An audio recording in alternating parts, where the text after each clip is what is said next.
Belinda and Harper Audio Australia present this unabridged recording of The Ripping Tree, written by Nikki Gemmell and read by Abby Holmes.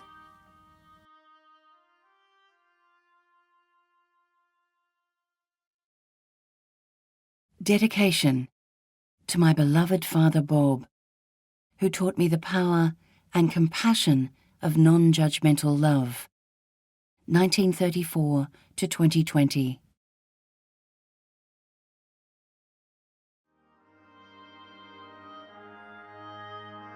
Forward.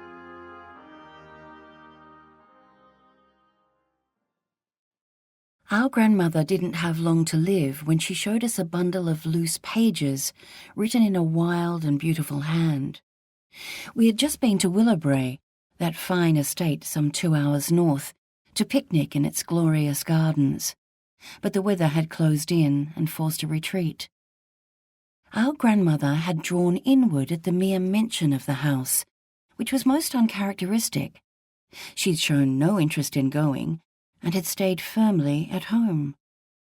Upon our return, she briskly urged us to take off our coats, putting them aside as if they needed cleaning. I know, she said, smiling as if indulging us. Everyone wants an invitation to Willowbrae. Everyone wants to see inside it, the turrets, the crenellations, the magnificent library, the avenue of elms, the circular flower beds. How lovely and calm and serene it all appears. Her voice dropped. From a distance. We looked at her, unsure, for it was as if our grandmother was making fun of us. Her beautiful eyes were shining, but it did not seem to be in jest. I think perhaps it's time I read you a little story about your magnificent Willowbrae, my darlings. Note, our lovely Willowbrae, not hers. A different kind of story that you'll never have heard before. Our grandmother shut her eyes and drew in a long breath, as if steadying herself. Our mother went to remonstrate, but thought better of it and flurried off. They had obviously touched on this subject before. Our grandmother turned to a small desk in a corner that had never been explored by any of us. She selected a tiny key hanging from her chatelaine and opened a locked drawer, revealing a secret chamber, then lifted out a bundle of rough, mismatched pages. She shuffled through them. They were crammed with a rush of fragments, as if written in snatches of secret moments. Our grandmother stroked some of the words with her fingers, flattening the aged, warped papers as if smoothing down their restlessness. Some paragraphs were written in ink, some in smudged and spidery pencil, and it was all greatly faded. But our grandmother told us she could still make out the text, just, and her mottled and papery fingers flitted over the words as if conjuring them into life. We expressed surprise that we'd never heard of these mysterious pages, yet they felt connected, somehow, to our picnic. We asked our grandmother again why she hadn't come with us, but she just gave us an enigmatic smile and shook her head, all the while smoothing down the words, yet a little more firmly this time, as if her thoughts were suddenly snagged by something quite disturbing indeed. She looked up at us and said that everything was for a time and a reason, and now was the right time for this secret book. We were quite grown up enough for it at last. Oh, but it's a terrible tale, full of pain and anguish and trauma. It's a ghost story, a haunting, or perhaps a horror story. You be the judge. Someone, who shall remain nameless, immediately decamped, declaring they weren't in the mood for horribleness of any kind after such a lovely day. Perhaps it was the thought of their beloved Willowbrae, presented as quite something else, that pushed them from the room. Our grandmother smiled in challenge to the rest of us. Are you ready? We expressed our immediate enthusiasm. Excellent. And it's quite the night for it, I think, for the rain was setting in. Draw the curtains on all that thundery bluster. Gather in, make the circle tight. I'll feed up the greedy fire. By this stage, our mother had quietly returned. Our grandmother held out her hand to her. It was squeezed in return. Who wrote this? Someone piped up. Shh, be patient. Our grandmother shivered a little flinch, which only made us want to start immediately, for we loved our puzzles and games. As the guardian of these words, I've kept them obedient and quiet for a very long time. She looked at our mother, who nodded her assent. Too long, perhaps, but I think you're ready now. Her voice cooled as she told us that our beautiful, immaculate Willowbrae was a house of denial, a house of amnesia, and that this was a cautionary tale. She told us that Willowbrae had closed its eyelids upon the truth and shuttered its past. This is a story that will freeze your blood and make you never want to return to the house again. We all gasped. Our mother, meanwhile, was unreadable, busying herself in her needlework and not looking at any of us. The nameless one who had decamped had quietly returned, unable to resist the lure of all this. So, make yourselves comfortable, my lovelies, our grandmother continued. Blankets for knees, shawls for shoulders. Come, sit close. We need to be able to touch, to hold each other if we want. We settled in, quite thrilled at whatever was ahead. This is a tale of the past, but also the future that will never be completely scrubbed out, and it will take us more than one evening to get through it. But let's make a start tonight, in this wonderful wildness, which is not so dissimilar to the beginning of this account. Are we ready? Yes, we clamoured. Yes, yes. Our grandmother's hands smoothed the pages repeatedly, as if spelling the sleeping words back into life. So, how to begin?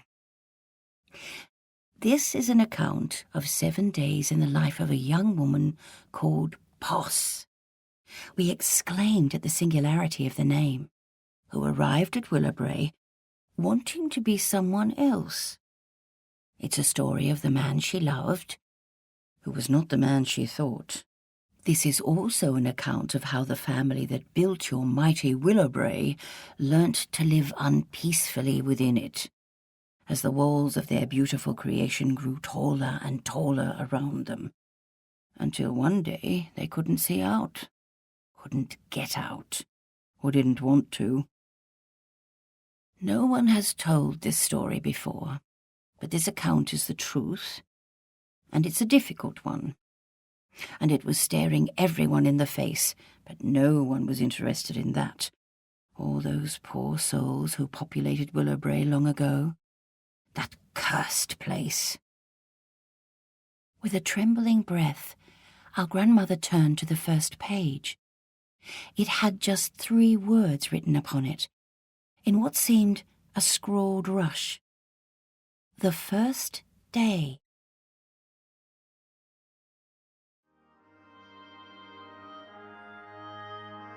The first day.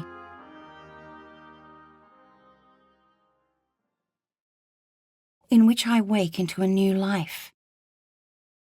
With a gulp of breath, like I'm trying to inhale the last dregs of life into waterlogged lungs, I gasp, wide-eyed, at everything I've been through, the baptism like no other into a new life. Yet now, what place is this? Where am I?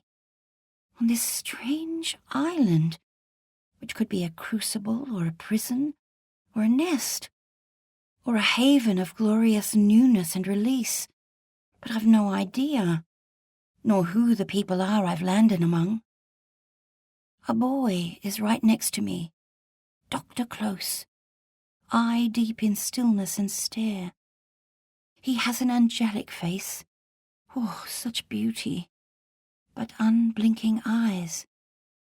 I toss my head back like a pony spooked. The boy doesn't move, as if he's been told he mustn't. He must guard me and watch. A Bible a foot long rests on a table with my knife beside it. Thank God, my knife. The boy's eyes flick to the door. I try to smile, but he doesn't give me anything. He's too intent on his task. My eyes flit, trying to read my new world. Heavy mahogany furniture. A canopy on my bed that feels too weighty and too close. Its curtains tied back with silken ropes. An enormous black marble fireplace that would have cost a fortune to ship across the earth, with veins of white running through it like ice in a wintry sea. A doll's chair, or perhaps a small child's, on top of a cupboard, next to a matching table, utterly unused, and as if on display. A faded teddy bear half sits in the chair, like it would rather not. A mahogany cot in a corner, with a similar air of abandonment. A doll inside it stares at me, with something akin to frozen shock, as if her little heart has quite stopped with fright. Dense floral wallpaper crams me in. Its greedy chrysanthemums shrink the walls, and it all feels so airless and stopped, like a room an old person is left to die in. Wrong-footed. My arms are pinned down, and the sheets are too insistent in their tuck. A restraint that's not accidental, it seems, but deliberate. A clock, somewhere in the room, slowly ticks, and the boy is unnaturally quiet. Not a regular child. I look to the windows with their heavy drapes matching the bed canopy. They cover lace curtains that are open a fraction. Hurting light beats down on a beautifully ordered English-style garden that seems trapped in a heat-struck stillness. Yet a dramatic wildness towers beyond the neat lawns and circular beds, as if there is a continual tension between the two domains, and the wild one is winning. Just. I want to slip away into the newness outside, want to marinate myself in its lovely hot blare. But why are these sheets so binding, as if they need me held? A dog barks in the distance, abruptly stops. My body feels colonized by ache, and my head yowls with hurt. Can't wriggle free. Help me, I say, but nothing comes out. I gasp like a fish on a wharf. A talk thief has stolen my voice. And then I am floating. I am under again. I cannot get a sure grip on this new life. I jerk awake. The boy is still here, staring. His eyes flit to my knife. My fists clutch the sheets in two whirlpools of dread that bloom underneath the cloth's surface. Where am I mouth. The boy brings his head closer, as if he's examining some strange and wondrous creature from the depths. A broken mermaid, perhaps, beached. He's well dressed, indoor clothes, rigorously pressed. Help me, I mouth again. The sounds still will not come out.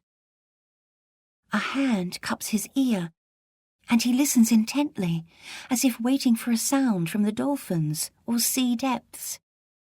I rock from side to side, and the bed shifts in a mocking ocean tilt, and I wriggle my arms free and hold out my hands like a sleepwalker stuck.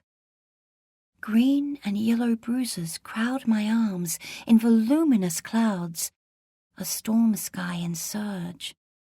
I grab the boy as if to test he's on the living side of warmth and connection, but he flinches back and looks at the door, as if I'm some secret and dangerous thing, and my touch might lure him across.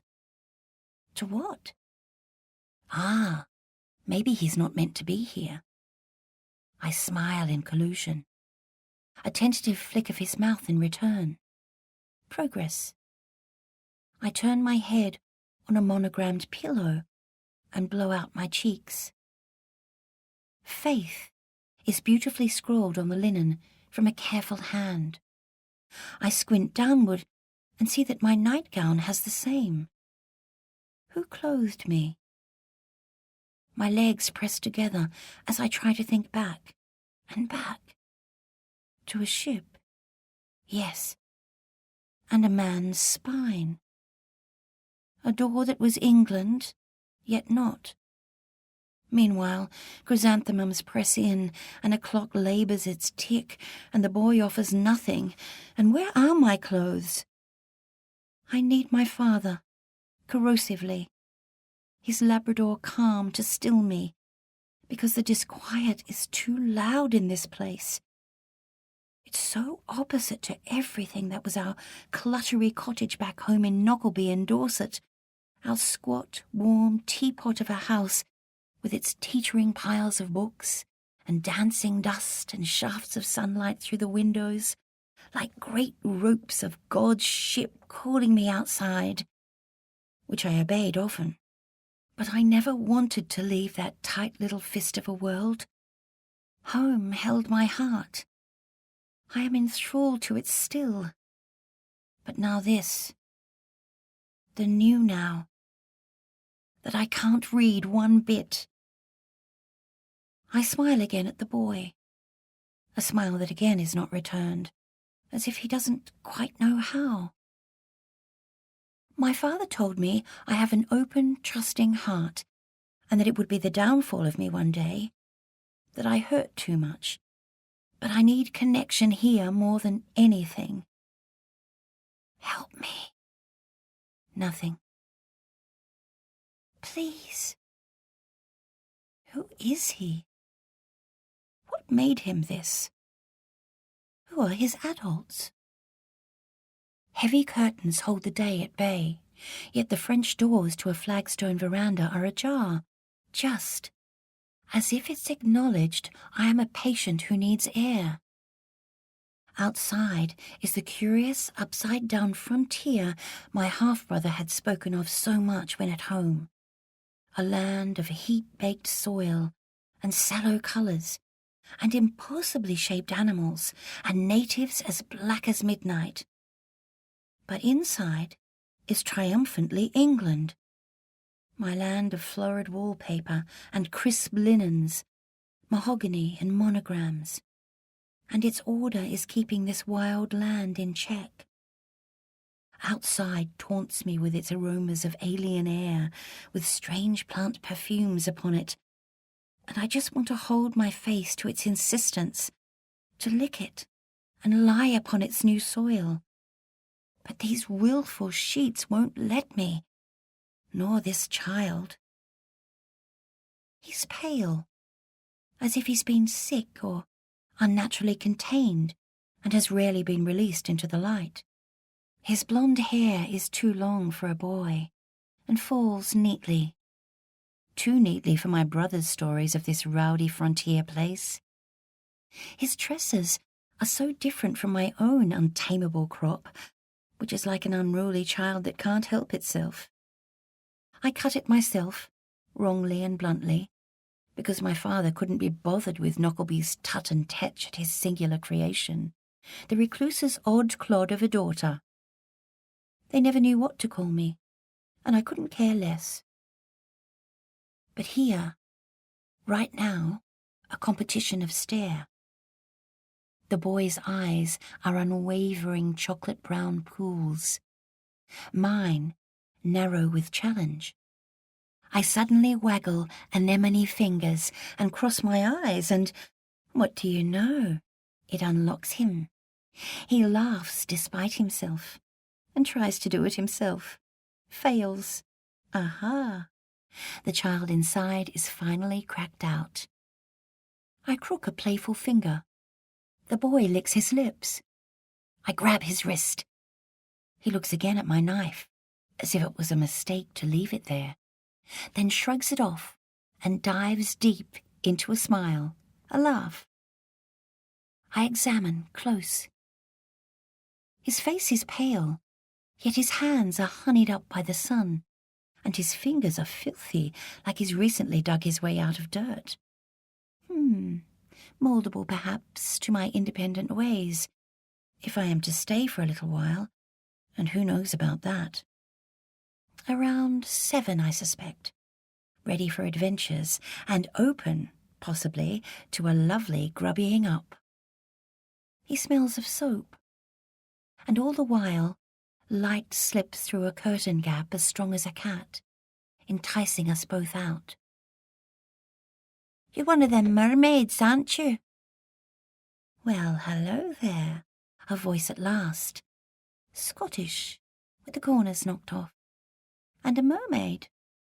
Oh, I wish that all the Finbar's souls had been mermaids and mermen, with the gift of dipping and diving unbroken from their ship. My hand suddenly shakes as I hold the boy tight, thinking back to what has happened, all of it. I have to let go, don't want to frighten him. Bet everything was smashed up real bad. His voice teeters on the edge of eagerness. People, cargo, lot. He crashes his fist in the air like a sky god crushing a leaf ship, and all I can do is nod.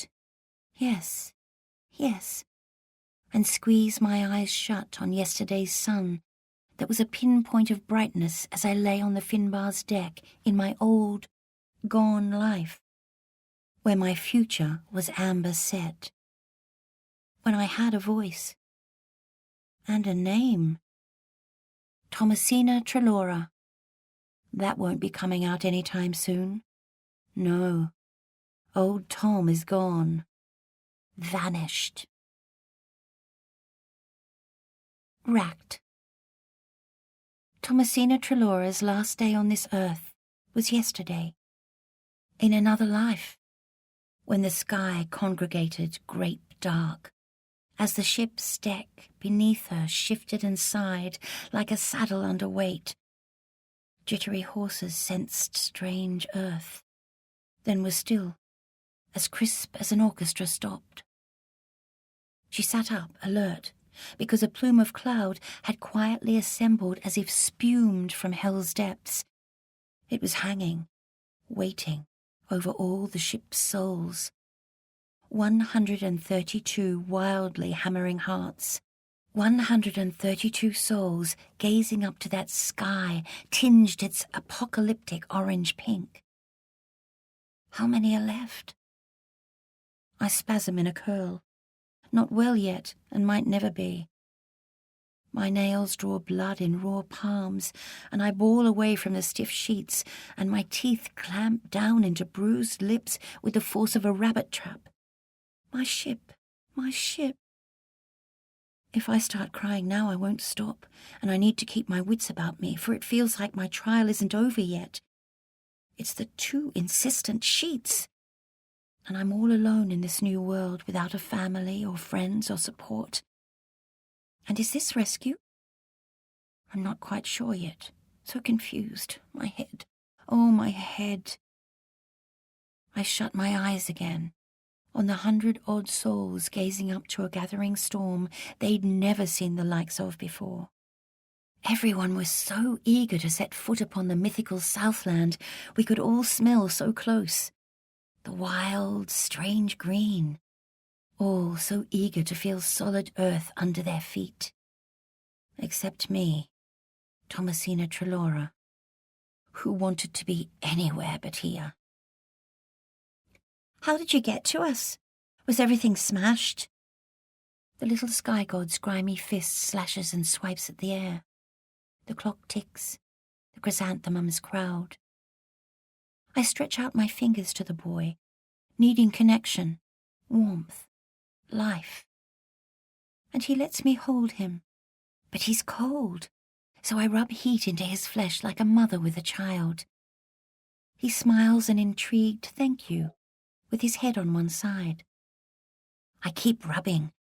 It's all I can do right now. My body's too broken from the batterings of the previous night. My bed is rocking with the pounding of the sea, and I'm clinging once again to my rescuing raft. I gasp. Too much in my head. Too much. Because I've always been able to read the sky. Yet couldn't yesterday. It was tinged an apocalyptic pink that seemed spewed from the netherworld itself. The horses kicked out at the confining wood, and I thought of Jack in that moment, my dear sun-brimmed stable-boy confidant.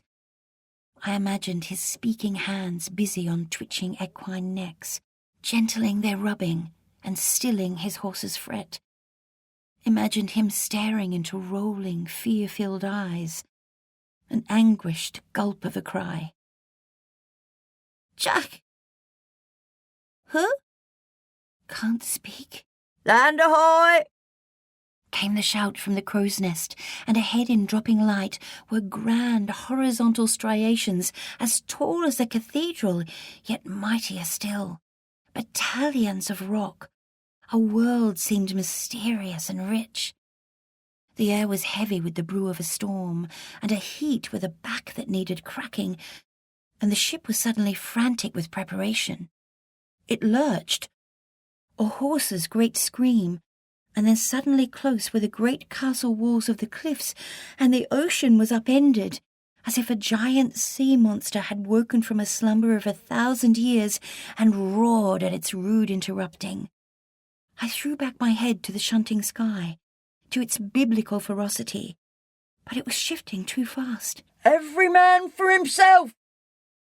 came the cry from above. But it was lost to the wind as the sheer rock face towered, and in the sudden spewy light, what looked like a mighty gap in the land was not, but instead heaped rocks and sheer unbreakable cliff. There was a gut-wrenching heave of the Finbar trying to turn, of copper-lined oak protesting against the mountainous force of a watered wall, and again a watered wall, and ropes snapped as the world spun in vertical mountains of spitty white. The rain came, and its force felt like it wanted to smite into the ocean depths this universe of puny, praying souls. And flickers of lightning spat to break free from their cloud trap, and this strange kingdom at the bottom of the earth seemed to be convulsing with rage at the frail mortals daring to trespass upon it. All around me, ropes snaked, and horses were set loose, and the ship's cow was unhammocked, and chaos took over and won. I clutch the boy's hand and squeeze tight, and he does not withdraw his fingers. He holds his post. "I'm here," he whispers. "You're all right." "No, I don't think so," I whimper. Lifeboats spun and dipped and reared. The Finbar was trapped under a splitting sky, and there was a babble of voices and monstered waves, and the whites of horses' eyes, and ribbons of flame across a vast explosive wet.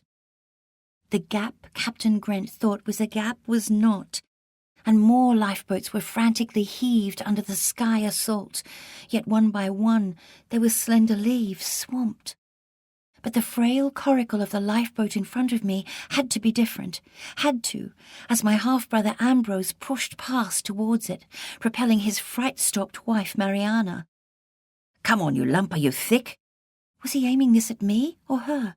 "Get a move on, idiot. No shoes, of course, that'd be right." Ah, yes, me, of course. Forever the embarrassment to him, the encumbrance too loud and cloddish and clumsy and unladylike. Yet the anger was coiled like a spring that afternoon. At my half-brother, who didn't care enough about me, didn't see me, what I really wanted for my life. At the future he'd planned for me, at all my dreams and desires locked up. Because this was to be my last day of being unwifed. And soon there'd be someone else to take my brother's place in the palace of fury I am trapped in now. Ambrose, had neatly arranged my new life, far away in his distant colony. He had been living there for years, but had returned to England to wed his Mariana, and was bringing her back, triumphantly, to his fine colonial estate, alongside his encumbrance of a half-sister. But married, well, I'd be someone else's problem. Someone whom I'd never met. Jack, the gentle stable hand, was suddenly next to me on the slippy sliding deck. I held his shoulders. "We'll do this, horseboy." "Aye, we will, wolf girl." Jack gave me his smile that was like a door flying open to the sun. He made my soul bloom. "Go on," I urged. "Jump!" Because Jack's whole life was ahead of him, and mine was not, and a lifeboat was waiting, and he couldn't swim. I'd leap out after him, into a boat or not, because I swim every summer at home and could do this. I'd taught myself to swim as well as arc an arrow into a bullseye and ride bareback, wilded up. I was my father's grand hidden experiment, while Ambrose was away at school, then university, then the colonies, growing his certainty and his confidence. And he couldn't bear how his odd little sister was turning out. The sheer embarrassing blight of me. Such a humiliating, unquiet disgrace. "Jump, Jackie boy, go!" But he protested. I urged yes, and yelled, "Anything to not be in the same boat as my brother." And Jack laughed at that and raised a thumb. For he'd seen it the length of this voyage, the man always at me, the harrower of my peace. I trembled a touch down his cheek. I could swim, and Jack could not. As one world darkened, another way was lit on this my last day of choice. Choice. Such a gift of a word. And my mind was made up. I said to Jack, "I love you, horseboy." And he took out his small folded knife and closed my hand over it and kissed my clench. I was petrified, but tried not to show it. Could no longer talk. The only thing left was to stare terror in the face and not think about it all too much. So I took a deep breath and prayed, "God help me," then plunged straight into the sea with a bulleting velocity. The wall of water rose to meet me, closing over me with its great weight and crushing me in its embrace, and there were panicky bubbles of hoof churn and hell breath. Then I cannoned from the stewy green into clutter and crying, into lift and brightness. Does dying give off its own light? If so, that ocean was lit with it. But I was released, still, miraculously, holding Jack's knife.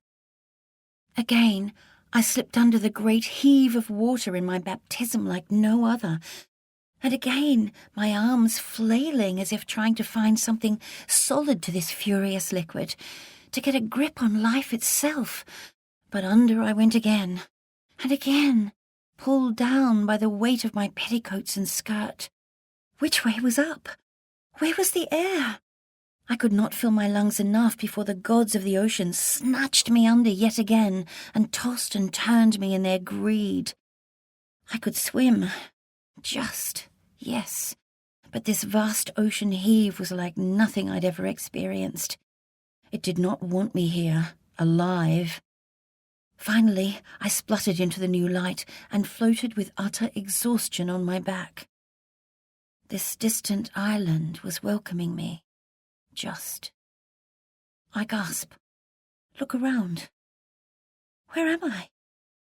In my snug Finbar cabin with its tiny bed shelf? No, of course not. Blousy chrysanthemums. A hidden clock's tick. A boy with too long, too neat locks. Who is now frowning with his hands on my shoulders, as if trying to still down my fret. "I don't think you're right yet, mermaid." No, boy, I'm not, and may never be. A dog barks again in the distance, and my past feels already antique. A fly as big as an acorn whines and veers close, and the child shoots up a hand and stills the insect like a steel trap upon a fox. The dog abruptly stops mid-bark. Ungirl me here. Can you walk, mermaid? A voiceless gurgle as I rock again from side to side in the bullying sheets. Can you fix things? Are you magic? Because you're alive and it's only you. The boy looks at the door. So far. I squeeze my temples, shut my eyes. Can't hear this. They're still looking. They'll find them, I promise. He's trying his best, but surely not everyone. Jack, my darling sun-brimmed horseboy with his long, slender neck, and the smile that brings his whole being to light. Ambrose and Mariana. I may not have loved them, but they were my only family left. The good-hearted, forever mild Captain Grint. The children, Janie and Clara and Louisa. The scampy trio who'd stare at strange me, intrigued at what they could possibly dare to be if brave enough. The babies of the ship, so bonny I'd steal them from their mother's arms, craving the soft, vulnerable dips in the backs of their necks where my mouth would rest. No, not everyone. Another voiceless spasm, and again the sheets are clutched. The boy says nothing. Alone flexes its claws. Surely some must have made it, clinging to their bits of wood, then palmed by the coastal rocks, as I did. Surely. What's your name? I can't call you mermaid forever. A name? Oh no. I shake my head and curve my arms over my hair, because a name will plunge me back to that life mapped out, will bring me marriage to that man I don't want. No, no name yet. On the wall in front of me is a painting, in a heavy gilt frame, of a tiny girl trussed up like a bride. She shares the boy's disquieting, challenging gaze. Silk flounces swamp her, just like the prickly doll staring straight at me from the cot, with its eyes cold and dead and shocked. I squirm away from the unsettling gaze, too ungirled for dolls. The boy understands. He grabs it and tosses it across to me in a taunt, and I toss it back to him, quick like a ball, anything to distract him from the name interrogation. He catches the doll neat in a snatch, and a grin cracks his face.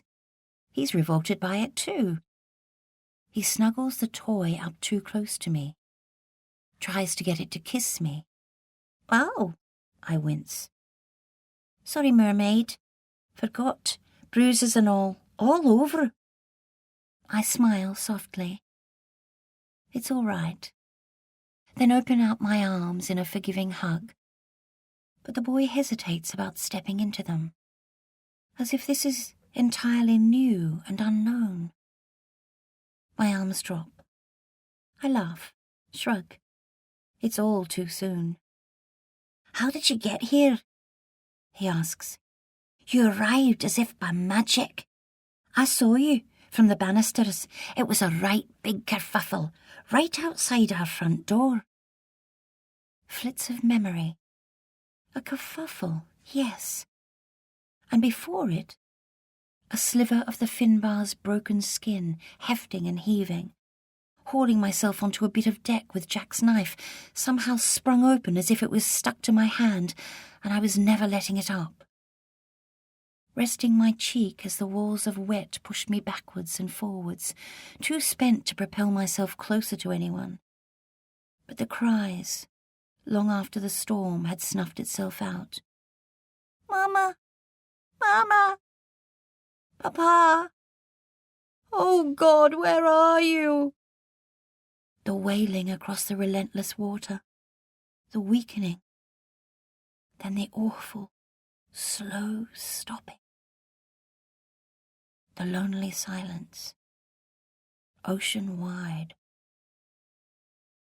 Islanded by the alone, I hold the eye of this reluctant boy and squeeze my hand and draw fresh blood in my fist.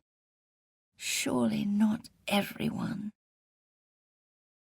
Salt-caked eye slits, flaking lips that wouldn't close, and out of one eye, skewed, land looming then dropping, the ocean a giant hand clawing at rock battlements, a littered sea, an eerie silence, unsouled, vast aloneness roaring at me. Then a low ledge like a cupped palm, and a desperate swim that became a scramble over boulders clotted with oyster shells, nature's cruel barricade. And I was climbing almost vertical rocks and falling onto a mattress of stone. What was meant to kill you could also bring you to life. On this, my last day of choice, God had spared me, and I had an obligation now to make the most of a new life in gratitude and grace for that greatest of gifts, choice. In the ebbing day, a crease in the sunset, gold through a rip in the curtain. I watched the sun slipping off the earth, too quick. Sleep was sparse, then not. The sea was flattened, apologetic, and I woke in a deepening black to a naked moon and a clutter of ship, ghostly stripped bodies, a stunned cow, a piano carcass, Ambrose's hat, in which I am rescued. But then, a looming hulk of shape, person, animal, sea monster? My scratchy eyes were losing sight. My torn skin was invaded by sting, and there was no fight in me left. A reeky human smell. Familiar, yet not. Sweat and earth. That smell too close. My body shutting down. But a human hand, oh, gentle at my chest and back, sat me up and rubbed between my shoulders and pushed the curtain of hair from my face and insisted I stay awake. But my eyes glued shut, but my mouth stuck. My head flopped back and a hand caught it and tilted it forward. Spit on fingertips.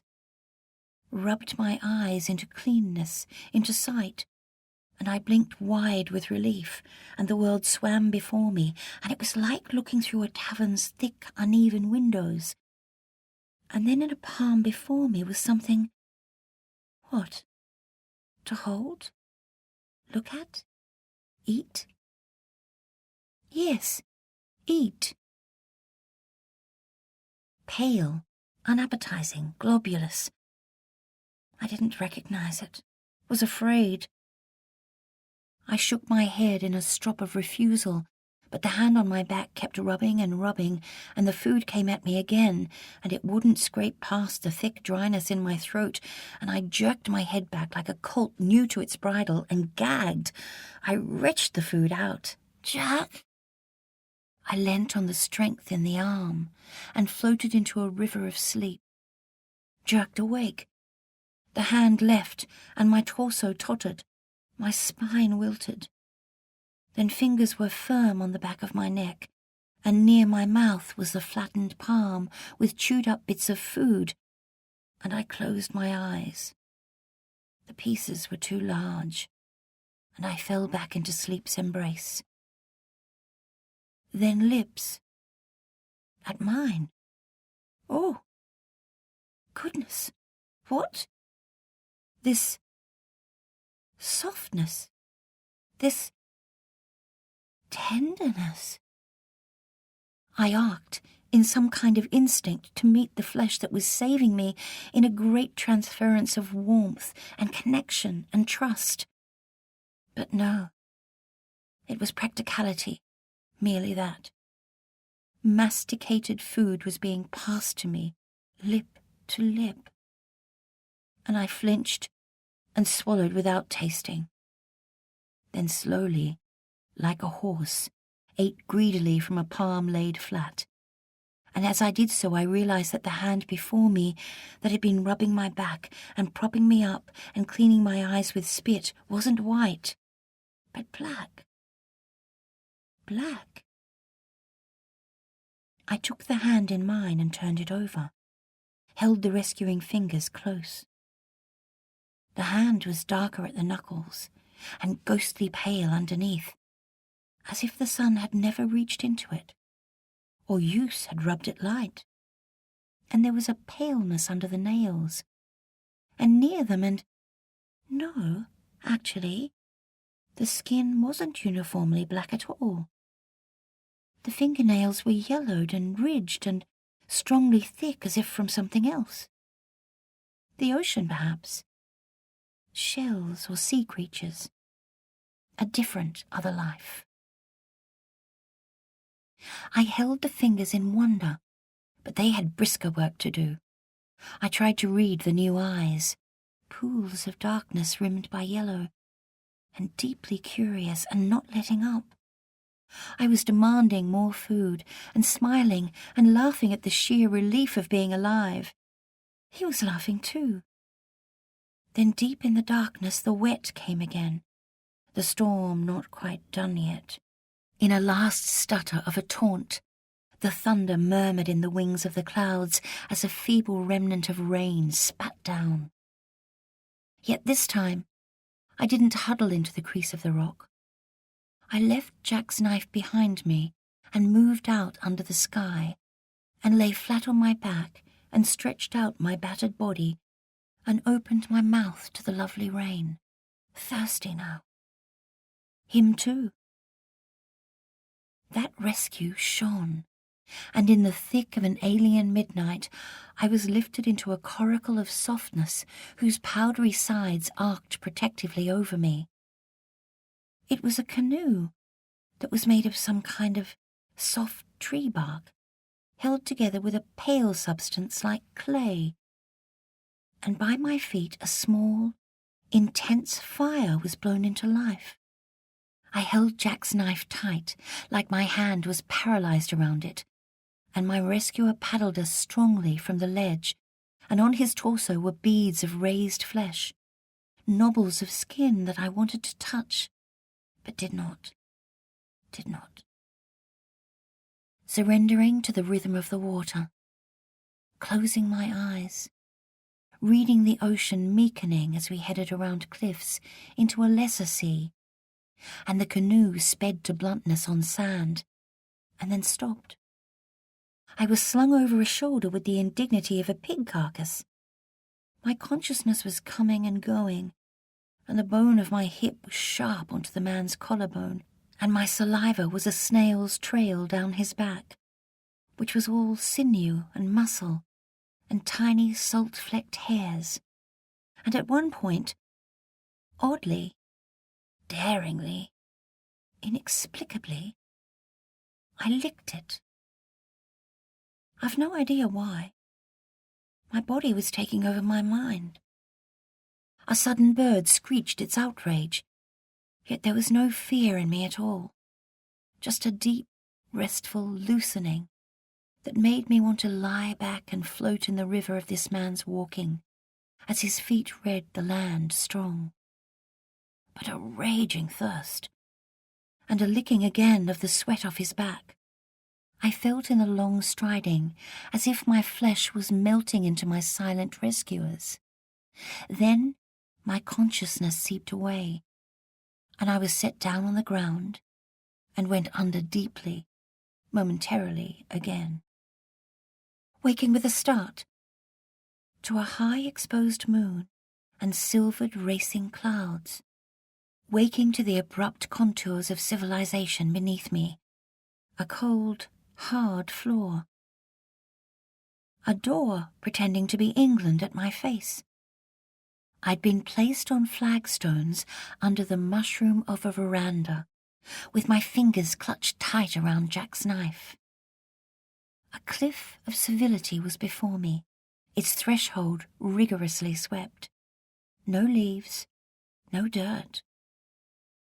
My flesh, ribbons from sharp rocks, were bleeding afresh, but I was too weak to cry out. My rescuer looked at me, then walked away without glancing back. Too soon. I couldn't get up. Tried. Couldn't speak. He stopped, thank God, at an enormous witch of a tree wrapped in great slabs of bark like sheaves of vellum warped by water. It was as if they'd been slopped on haphazardly by some elderly and half-blind labourer. The rescuer ripped off 4 enormous tongues, then placed the soft strips over me like a tender, loose glove, and hovered his palm over my forehead and swollen lips, and left with a low whistle, without looking back. Oh.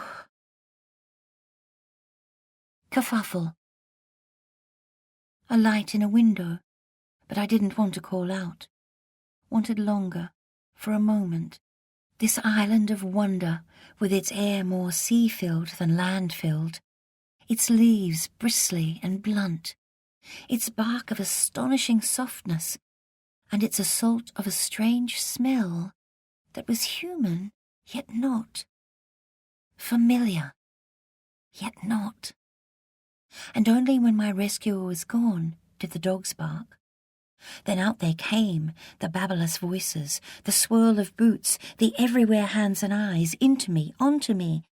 A man's blackened fingertips were at me first with a murmured, "Christ Almighty," followed by a clutter of shouting and shushing. "Cover her, poor mate! Blankets!" And it was only then I realized my clothing had been shredded. And I felt wrong for the first time, and shameful, on this great heaving wallop of a night. My fingers were prized from the knife, and I was too weak to cry out, and I curved my body like a fist away from them, from this great looming door into civilized life. A woman's panicked scold cut above everything else. "Get her warm, quick!" as my glove of protective bark slipped completely off, and all the eyes were at me under their circle of light as lanterns and candles searched for a story, a name, a life. "Who are you, lass? Where did you come from?" "Out here of all places." I searched for a voice to tell them who I was and how I got to their house. Instinctively, I knew to protect my rescuer, and my fingertips hovered at my lips in wonder, in memory hoarding. Yes, it really happened. All of it. Zounds and Zootikins. "I spoke to you first. You're mine now." I fold my arms at the boy's declaration. Don't understand it. Never have. Ownership by another human. Which is exactly what I'm fleeing from by not declaring my name. "I got in first, mermaid." He's half my size or less. My laugh shoots to the ceiling in a sudden raucous hoot. I am alive. Outside is the warmth of the sun, and I'm ready to dive into it, with a possible new companion. I feel a volcanic surge of delight bubbling up within me. Life is wondrous. The boy twists the doll's wooden arm off, as if he's done it before, and flaps the disembodied limb, then tosses it across to me. I wave it back. He claps his hands. I wink. We're partnered. The boy's grin is too big for his face. It floods his paleness with lovely, ludic life. He's warming up. "You have to stay with me, mermaid." I frown in the thinking. Discomfort versus security. Instinct versus want. The boy fetches a plate of biscuits from a bureau. They're misshapen and lumpy, child-cooked. I devour them, a wild thing with hair flopping over my face, laughing through a spray of crumbs as my body wakes up. I always put in lots of sugar. Good? Yes? A crumb-crammed grin. The boy flings back the curtains and releases the light. Raucous shrills and shrieks rise from a wall of trees at the edge of the lawn that's furiously neat, with clipped grass and flower beds, and roses trained into arches. Yet the land beyond it feels muscular and dense, a wild band of green leering over the house. Who are you? My voice finally works. Just. You speak, but it's really low, like a boy. But you're a girl. Did the sea do that? My head hurts, which is making my voice go funny. But I don't feel like I'm quite of this earth right now. The boy gasps, half believing it. Can you take me outside? What? When? Now. The boy shuts down, glances at the door. But there's lunch, and Mammy wants to dress you. She'll be here soon. And I remember through an earlier jagged sleep, a woman's hands swiftly shutting the curtains and a boy's voice. I was only trying to help. Silence in response. The hands were luminously pale and cuffed by crisp lace, and they abruptly smoothed my sheets with no maternal warmth, and then the curtains were fussed over to close a sliver of a gap. It felt almost as if the obscene brightness of outside might scald my delicate foreign eyes, and I really must stay put in this darkened room that is trying so hard to be England. I must not move from it under any circumstances.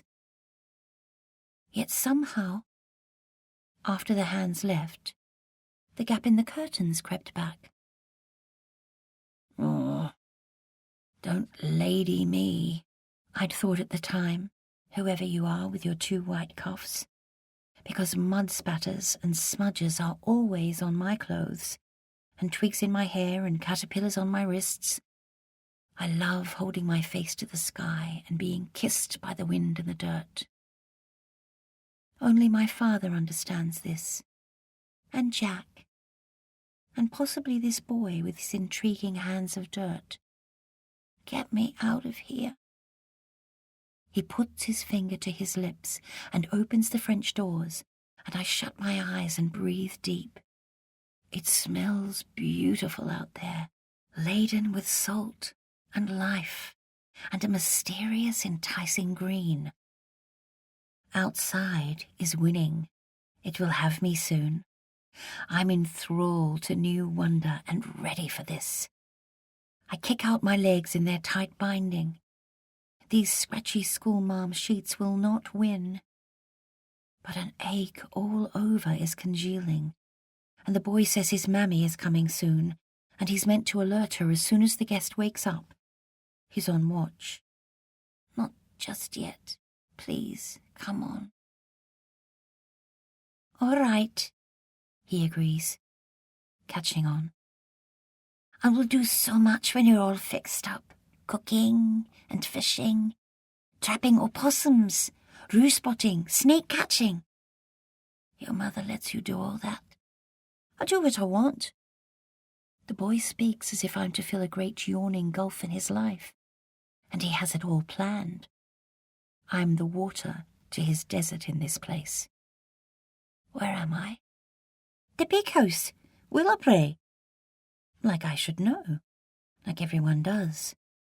A name of idyllic Scottishness that feels seamed into the weft of this land. Willows? Where?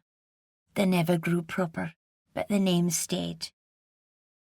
Oh, and can I please stand by the doors and look out at this Willowbrae? Of course, but you need to get back into bed as soon as Mummy comes. I wriggle in the sheets and collapse and try again. and the boy joins in, and together we loosen the linen, and I lunge out in an almighty kick and break finally from the cloth's determined grip. Sheets and pillows tumble to the ground. I stand. Just. My feet are unstable on the boards, as if beneath me still is the pitching deck, the sea not quite gone from me yet. Whoa. I sway, drop. The boy catches me, just. I sit on a stool and examine myself in a looking-glass. Not good. A bruise smears my cheek, and another is on my forehead. Seaweed and twigs are still stuck in my hair. Oh, would you look at the mess of me? I drag a leaf from a hair knot. Bloody hell. The boy gasps. Swear words, and in a girl creature of all things. Salty, sailory cussing that's now tipping him into thrillingly illicit territory. I laugh at his shock. He raises his thumb in appreciation. His creature from the depths has a rare kind of value now. I get up, sway, clutch the bedpost. My world still pitched. "Tarnation be damned!" Because the boy must have his show. He slaps his hand across his mouth and gobbles silently like a fish, as if he needs to cram in all these new words before they go. "Sooterkins and zounds and damnation by zounds!" I poke his tummy and tell him I'll be his very best new friend if he'll have me. Yes, yes! Well then, first things first, a name. Not mine, yours. Aaron. The boy spits it out as if expelling poison. It's all Papa's fault. It runs in the family and he wanted it. But there's too many Aarons and Callums, all the grand whatevers grumpy and gloomy down the hallway. And I'm not them. Excellent. I laugh, rubbing my hands. A maverick. Just what we need to hear. The boy sweeps up his hair to cool his neck, as a girl would. How brave he is, and uncaring, growing his locks so long. Unless someone's compelled him to do this. If he's chosen this look himself, well, there's an odd kind of courage to his difference. But perhaps out here, no one's shown him how to be like everyone else. Aaron grins. Seems so alone. What's your name, mermaid? Oh, you don't want to know. I smile serenely, because I do not care for it. Only bad people don't tell their names, like escaped convicts, and no-good thieves, and dirty old gin distillers and axe murderers in the dead of midnight. Which one are you, mermaid? All of those. Scared? Nah. I laugh. He's good. You know, I'd like to try something else for a while, young Master Aaron. As a kind of experiment. In fact, why don't you decide my name? It'll only be for a little while. He pauses, thinking. I'm thinking too. A new name decided by this boy might just work for the moment, before I'm bridled with a surname I never asked for. Before me lies a possible extension of my freedom, for however long I can sustain it. My breath shallows. I need this for now. Come on, Aaron boy. Could I possibly, temporarily, be about to escape my fate? He's weighing it up, finally nods. Puss. Just like that. Oh, puss. Goodness. Singular. Mysterious. Quite unique. May I ask why?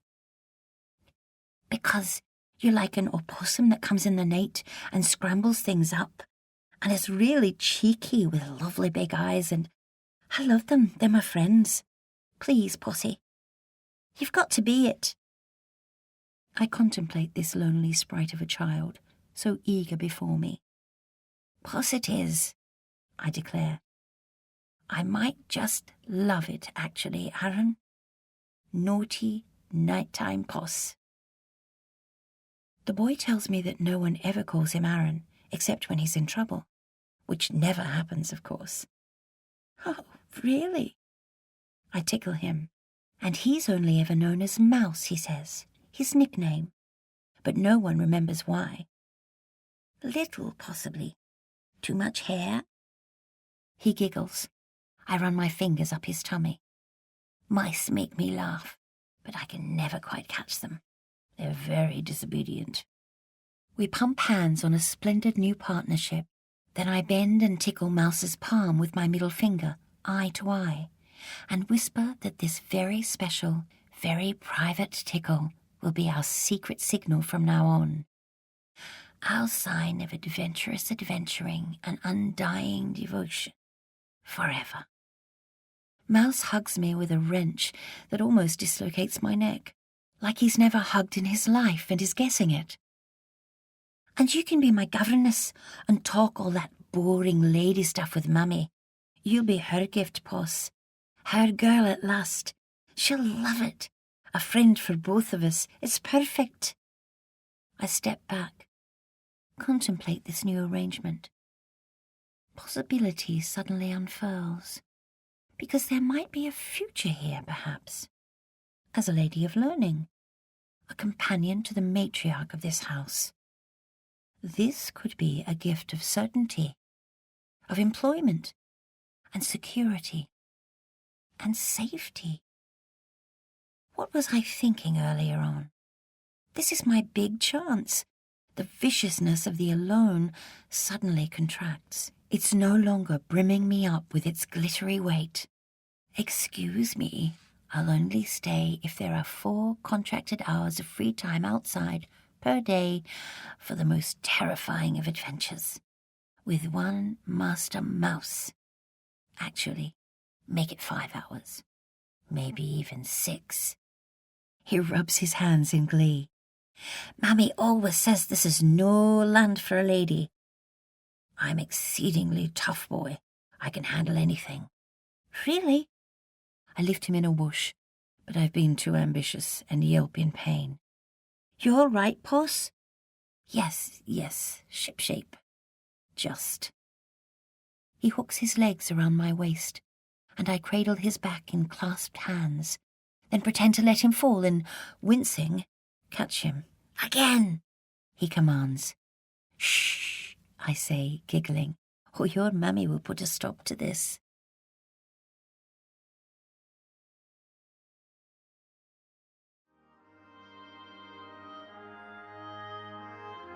This is the end of CD 1.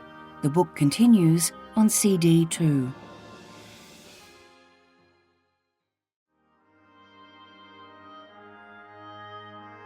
CD 2.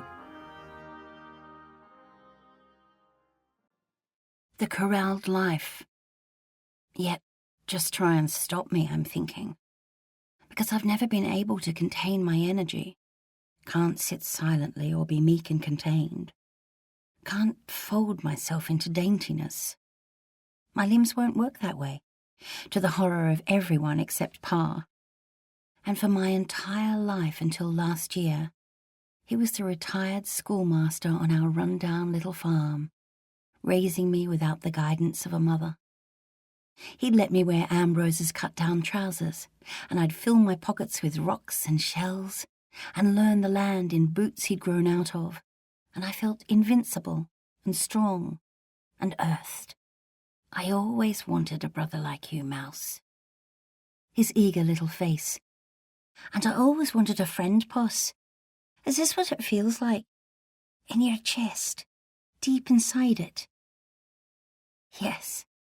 My fist balls into my blooming heart. Me too. We'll have so much fun. Mammy never follows me. She has no idea. Mouse looks at me, the cat with the richest cream. She's always in bed with her headaches. Every month, in the gloom, with her hand on her forehead and moaning. That's when, bang, I'm off. Your poor mama, stuck with a child like you. I try to help. I'm a good boy. Mouse smiles at me with his butter wouldn't melt face. I've got the measure of him now, a little schemer and fairly crackling with loneliness. He just wants someone to show things to and fix things up. I've got 63 adventures ready to go, Poss. You and me, just like friends. Mummy's always wanted someone who'll stay. Who'll stay? Or so far away from everything.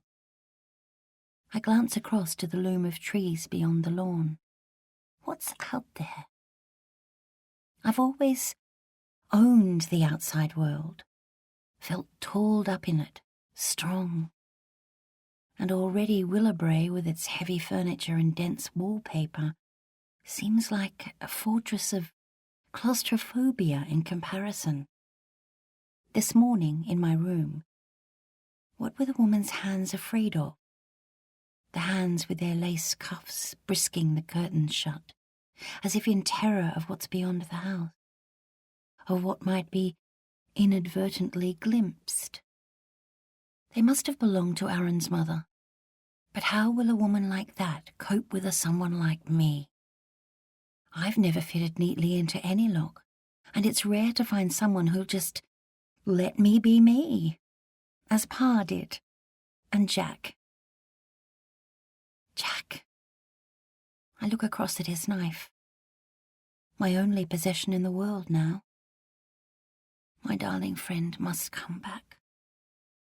An intake of breath. I shut my eyes. But I can't stay here forever, Mouse. And actually, maybe your mammy won't let me. You can't leave, Poss. You're not allowed. All the governesses always give up. Go away, run away, but I'm not letting you go. Mouse burrows his anguish into me. We'll see. I stroke his back. Run away? What pushes them from this place? We can go to the kitchen after lunch. I'll show you everything. We can cook. A kitchen? I step back. No, not yet. It's the room I dread most, because someone else invited me into theirs recently, and I'm not interested in that world. I have a kitchen of adequacy. I trust you enjoy baking. You will not miss England. We do a fine kangaroo tail stew and a mulligatawny soup flavoured by opossum. There is much to learn. You will enjoy the challenges of living in this place. It is not without its beauty. The letter had crashed into my world too soon after Pa was buried. My betrothed's hand was nervy, spidery, blotched. There will be God's work aplenty for you. You will be kept busy all hours. Really? And what had my brother told this man? What revenge was Ambrose exacting here? Then the line to make me go very, very still. My land, though extremely remote, is a fine place to raise a family in. You will agree. A curdling of revulsion. A mighty kick at the wall. The letter was flung at Maddie the sow, who promptly and loyally ate it. For God's sake, let there be choice with love most of all, because every night I have a secret, liquid surrendering. Late, right before sleep. A surrendering that thrums me into someone else when I dream of Edward Tate, the schoolmaster. Or, more lately, Jack, with his open freckled face. I know exactly who I want and don't, and I know in an instant, and nothing will change my mind on it. I want a big life, driven by love, with a friend by my side. Not this. The pinched, ungenerous handwriting. The assumption this will work. And a vicar of all people, a man with a corralled life. On the Finbar's journey out, my sister-in-law, the eternally displeased Mariana, kept placing next to me her copy of Women's Journal of Instruction, always open at some crucial page she wanted me to know about. The final time Mariana did this, she handed me the book and walked away with a raised eyebrow, in challenge, leaving me with a folded down page and a sentence underlined, "Nothing will increase your influence and secure your usefulness than being in subjection to your husband." Well, that deserved a fling into the ocean, and it had Jack and me whooping across the waves in delight. When Mariana was told the manual had regretfully been washed overboard, her head bobbed like a chicken with the shock. The book's tenor was like every manual given to me by my sister-in-law over the years. Your husband owns you. From the moment of wedlock, all property and money will go under his name, and it cannot be accessed without his permission. Yet my father had raged against ownership of anyone. There is some kind of willing erasure in my sister-in-law, and it bewilders me that a woman would embrace a disappearance into someone else's life. To Mariana, there is a magnificence in the prize of wifedom. She sees men as a rescue, whereas I am perpetually on guard, intent on rescuing myself. And what I sense most sinfully is that women who are independent thinkers can't get married, that it seems incompatible with their strength, and that some men, like my brother, want to put me neatly in my place, yet can't. They want me to feel weaker and stupider, but I know enragingly that I'm not. Please let this docking not happen. I'd prayed yesterday, only yesterday, sun-brimmed on the Finbar's deck, because of a fiancé unknown, a wedding unwanted, a life unhomed. You need only pack what is necessary. No niceties, no books. I have everything that is needed. I have managed to carve out an adequate, godly life. So no curiosity-crammed life of difference, then. Mere adequacy. I've always felt enthralled to the world, to its wonder, want to gulp it whole. And no books. My betrothed already has everything needed. So that would be the Bible, then.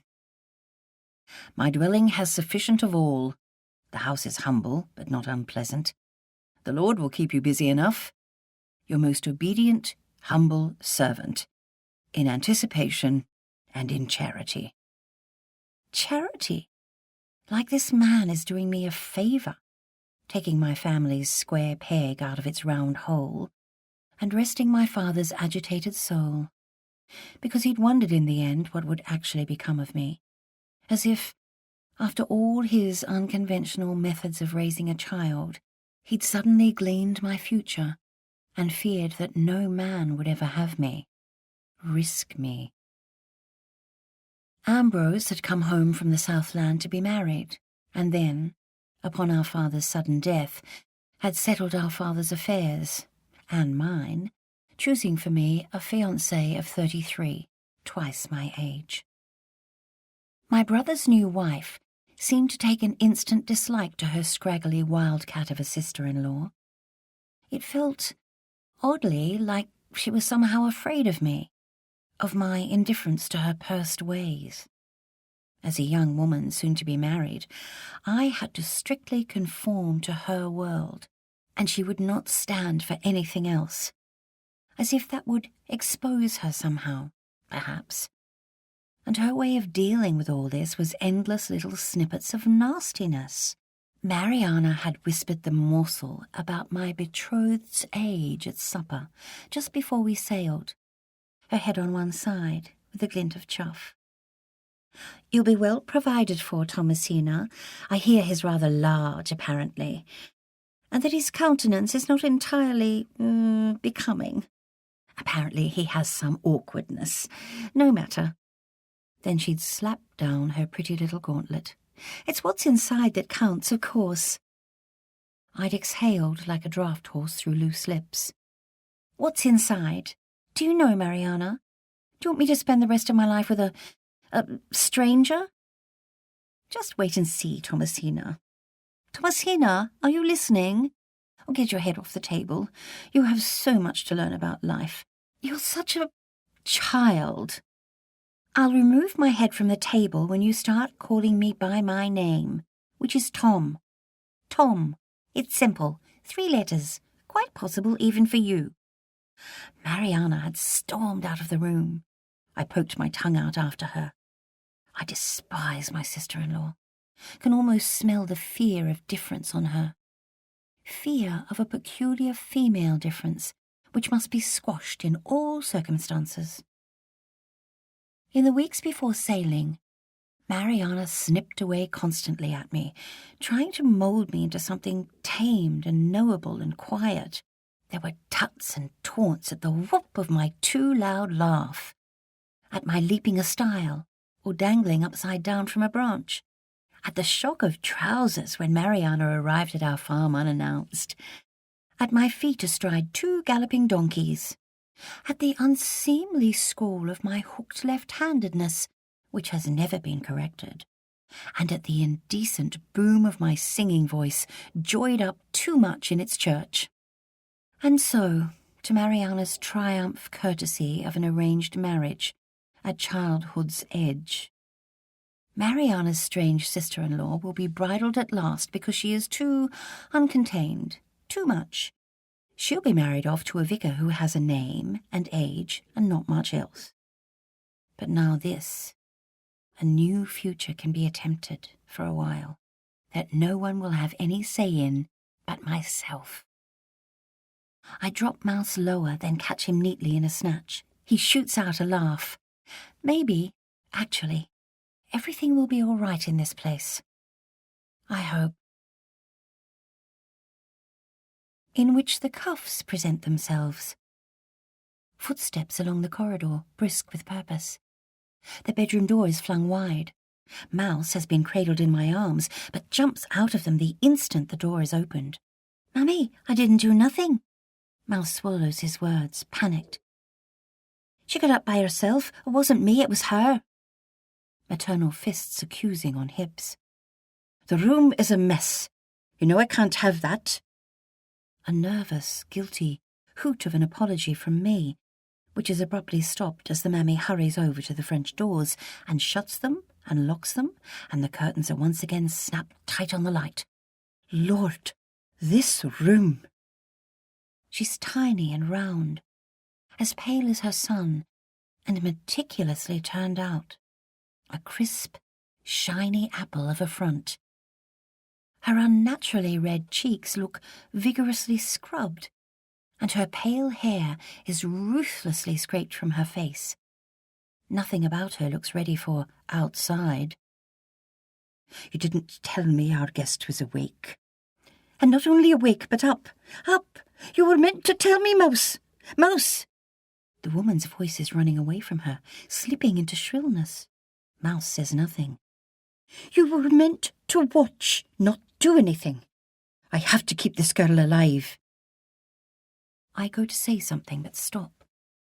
Mouse's head bows in the knotted silence. I find his fingers, squeeze them. They don't squeeze back, as if he's now afraid of even that.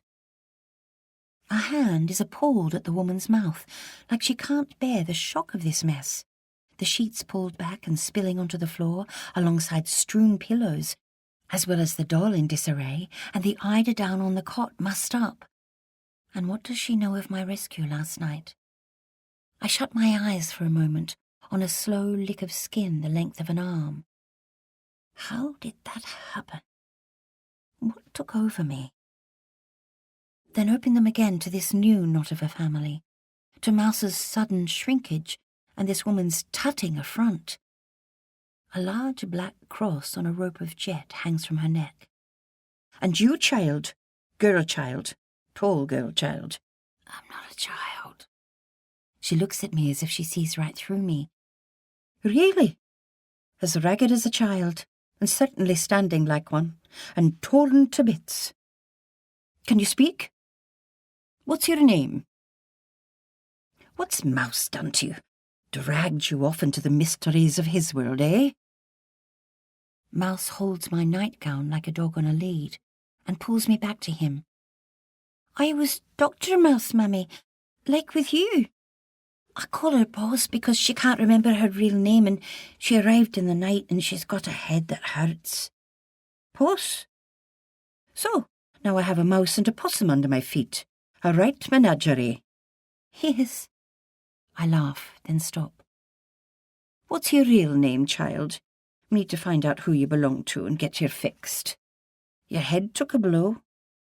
The woman's hand hovers at my cheek, then smooths back my hair. And smooths. I'm good at fixing things, Mummy, aren't I? Mouse babbles, nervous. I lurch back with my fist balled above my eye. It's suddenly thudding with pain. Please, ma'am, your boy was helping. I need to gather myself. Rest, my head.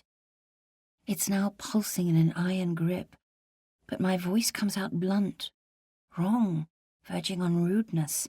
It's the freshly pounding forehead that's curdling it.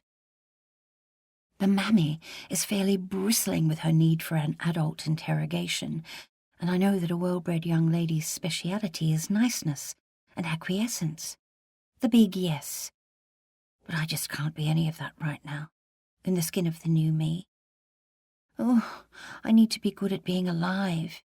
Yet all my instincts are telling me to retreat and rest, to fix this aching head.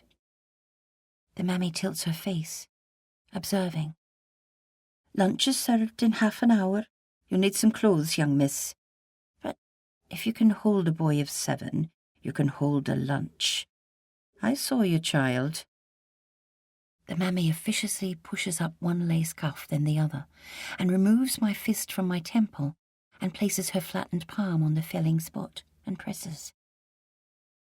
It's good, cooling. She's helping me here, and my shoulders soften. Perhaps I'm reading this all wrong. Think, I murmur. My bark can be worse than my bite, you know. Never forget that. A curt smile. Then she lifts up my hair and fusses with it, as if imagining what it would be like, styled. I do enjoy someone running their fingers through my hair, and I lean into the intimacy of the touch. Close my eyes for a moment. Relax. Lunch is at 1. It won't be a long affair. Then you can spend the rest of the day in bed. A flicker of acknowledgement passes between us, that we're females together in this. A consoling arm of steel is slipped around my waist, and Mouse sneaks his hand into mine, but his mother brushes him away. Scat, she's mine. Because there's the uncontainable mess of a mysterious guest, alongside strewn bedclothes and open curtains, and this woman will now be taking over, thank you very much. It's all in the rigour of the lace, pinned at her neck, and the hair with not a strand out of place. This wild child before her, from the ocean depths, needs to be enveloped in civilization. Her civilization, not Mouse's. Wilting. The woman leads me to the bed, and at the strength in the encircling arms, I wilt. The ocean is back through me, and I sway and fall to the sheet like a mole wanting to tunnel into its home. Home. So removed from all this.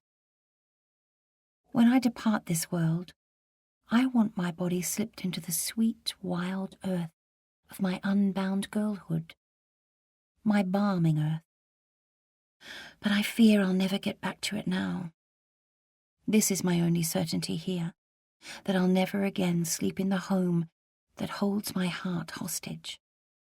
My little teapot of a cottage, with its snug windows of warped glass and sooty candle nooks and narrow stairs to my attic lair. I'd always leap over the bottom 5 in my race to clatter into the day. I nestle on the bed now, want to weep. With my father, I was exactly the person I wanted to be. I was found. And now I need some kind of ballast. I am lost. Name? Age? 16. A softening voice. I think there's still something of the child in you, yes. You do look very young, poor poppet, what you've been through. My hair is smoothed behind an ear, and smoothed, and I nudge into the sudden tenderness like a dog wanting a pat. The woman's fingers hold my head firm on either side, and find both temples and rub in a circular motion. And I shut my eyes and surrender to the authoritative, feminine touch that's melting away my headache. My mother died of a lung disorder when I was 4, and all she left me with was a craving for a fingertip slowness down a cheek and a fierce female holding where everything is soothed right. My father left me with the memory of freedom in a life flavoured by the earth. He didn't want his girl in corsets that restricted her breathing, or skirts without the convenience of pockets. He wanted my hands ready for the world. You must have pockets for your fossils and sticks to collect the world, Tommy Tom. And now, an unreadable woman fusses around me. Her hands straighten the bedclothes and rearrange items on the bureau, and tuck Jack's knife under the Bible, as if she's sullied by the sight of it. Then she goes to the curtains and completely shuts out the light. What dreams, child? Pardon? This morning you were crying and calling out, clawing at the air to be saved. The mammy mimes madness in restless sleep. Oh, I've no memory of it. Goodness. I'll have to watch for any signs of slippage. After my father's death, my brother had one thing over me when it came to stubbornness and strop. He threatened to have me locked in the county women's asylum more than once. And as my legal guardian, he could have done it. Look, Thomasina, it's too much. Would you care for the asylum, perhaps? Would you? It can be arranged. Just try me. Go on. I always knew that a charge of insubordination or willfulness was enough to have me vanished. Women around me had been swallowed by less. Beth Tyne for being a grass widow. Although, why should she have been punished when her husband was the one who got bored and ran off, leaving her to look after 2 small children? Mary Harris for rebellion against domesticity. M. Snow for fret sickness after her baby came. Hetty Raddle for fret sickness when her baby didn't come. Ada Wilton, hysteria. Cara Larkin, hysteria. And what exactly did that word mean? My brother's solution to the vexed matter of my existence lay in a parish in the colonies, regrettably far from his own estate, but close enough to occasionally keep an eye on me. I could never be left in Knockleby completely alone, unwatched and penniless. Ambrose had burdened our father's house with debt to fund his new life in the new world, and now there's no family money left. And I was not allowed to be left behind to become the village eccentric in perplexing boy clothes. But what Ambrose doesn't know is that I'll only marry for love and want, and that decision will remain sacrosanct. The mammy absently examines my hands, as if looking for the indent of a ring swept off. What happened out there, child? How did you come here? She shakes her head. Perhaps some food will shake the tongue out of you. She informs me that her name is Alexandra Craw, and asks if there is anything I need. Water? Bible? A hymn? I express gratitude for her kindness. It's brushed off. I've always wanted a girl in this house. We'll do very well together. You have lovely eyes, but what a hoot of a voice you've got. If I shut my eyes, it could be a gentleman's. I've heard that before. Have you now? And you laugh. I'll try to contain it. That may be impossible. Now to business. Name. And don't you be saying Puss. I flop back on the pillow, my fingers over both eyes as if pressing them into my skull. She's had a knock, Mammy, Mouse intervenes. His mother sighs that she'll crack the mystery out of her guest yet, but in the meantime, Willowbray has a brand new girl to contend with, and fancy that, just fancy. A brand new. Mouse whispers to me that his mammy lost her dear little Faith when she was bitten by a snake that she thought was a stick. The woman adds that her girl had been 3 and would be about my age now, and the pain has never faded. It's grown over her heart and fears stopped it. Her girl, her only girl. Then you arrived, Mouse, to flood my life with... Another stinky boy. 3 of us now, Mummy, 3. I am not counting, and you are not the stinky one. That would be your 2 brothers. You drive me to distraction in many respects, Master Mouse, but not that one. Most days I'd drown you if I could mind. A glittery silence. Mouse goes very still, bites his lip, and in that moment I see the isolation of the neglected child, the baby not desired enough. I want to clasp my little friend fiercely and tell him how grateful I am to have him, a proper brother at last. I wink. He smiles bravely back, shaking his head as if he's used to this. I feel filled up suddenly with the thought of this rare, dear find, so plucky before me, more brother than a brother, because I've chosen this one. I ask if outside is as forbidding as the tales I'd been told on the ship, and it prompts a symphony of horror from them both. Stories of brown snakes that kill in 6 minutes, and spiders that leap, and falling death branches, and sharks with ravenous teeth.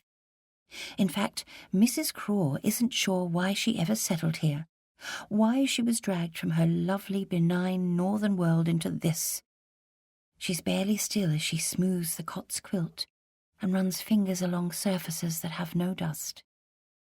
She picks at some embroidery left on a chair and stabs the needle into the mesh, blooding her finger and sucking it with pursed lips.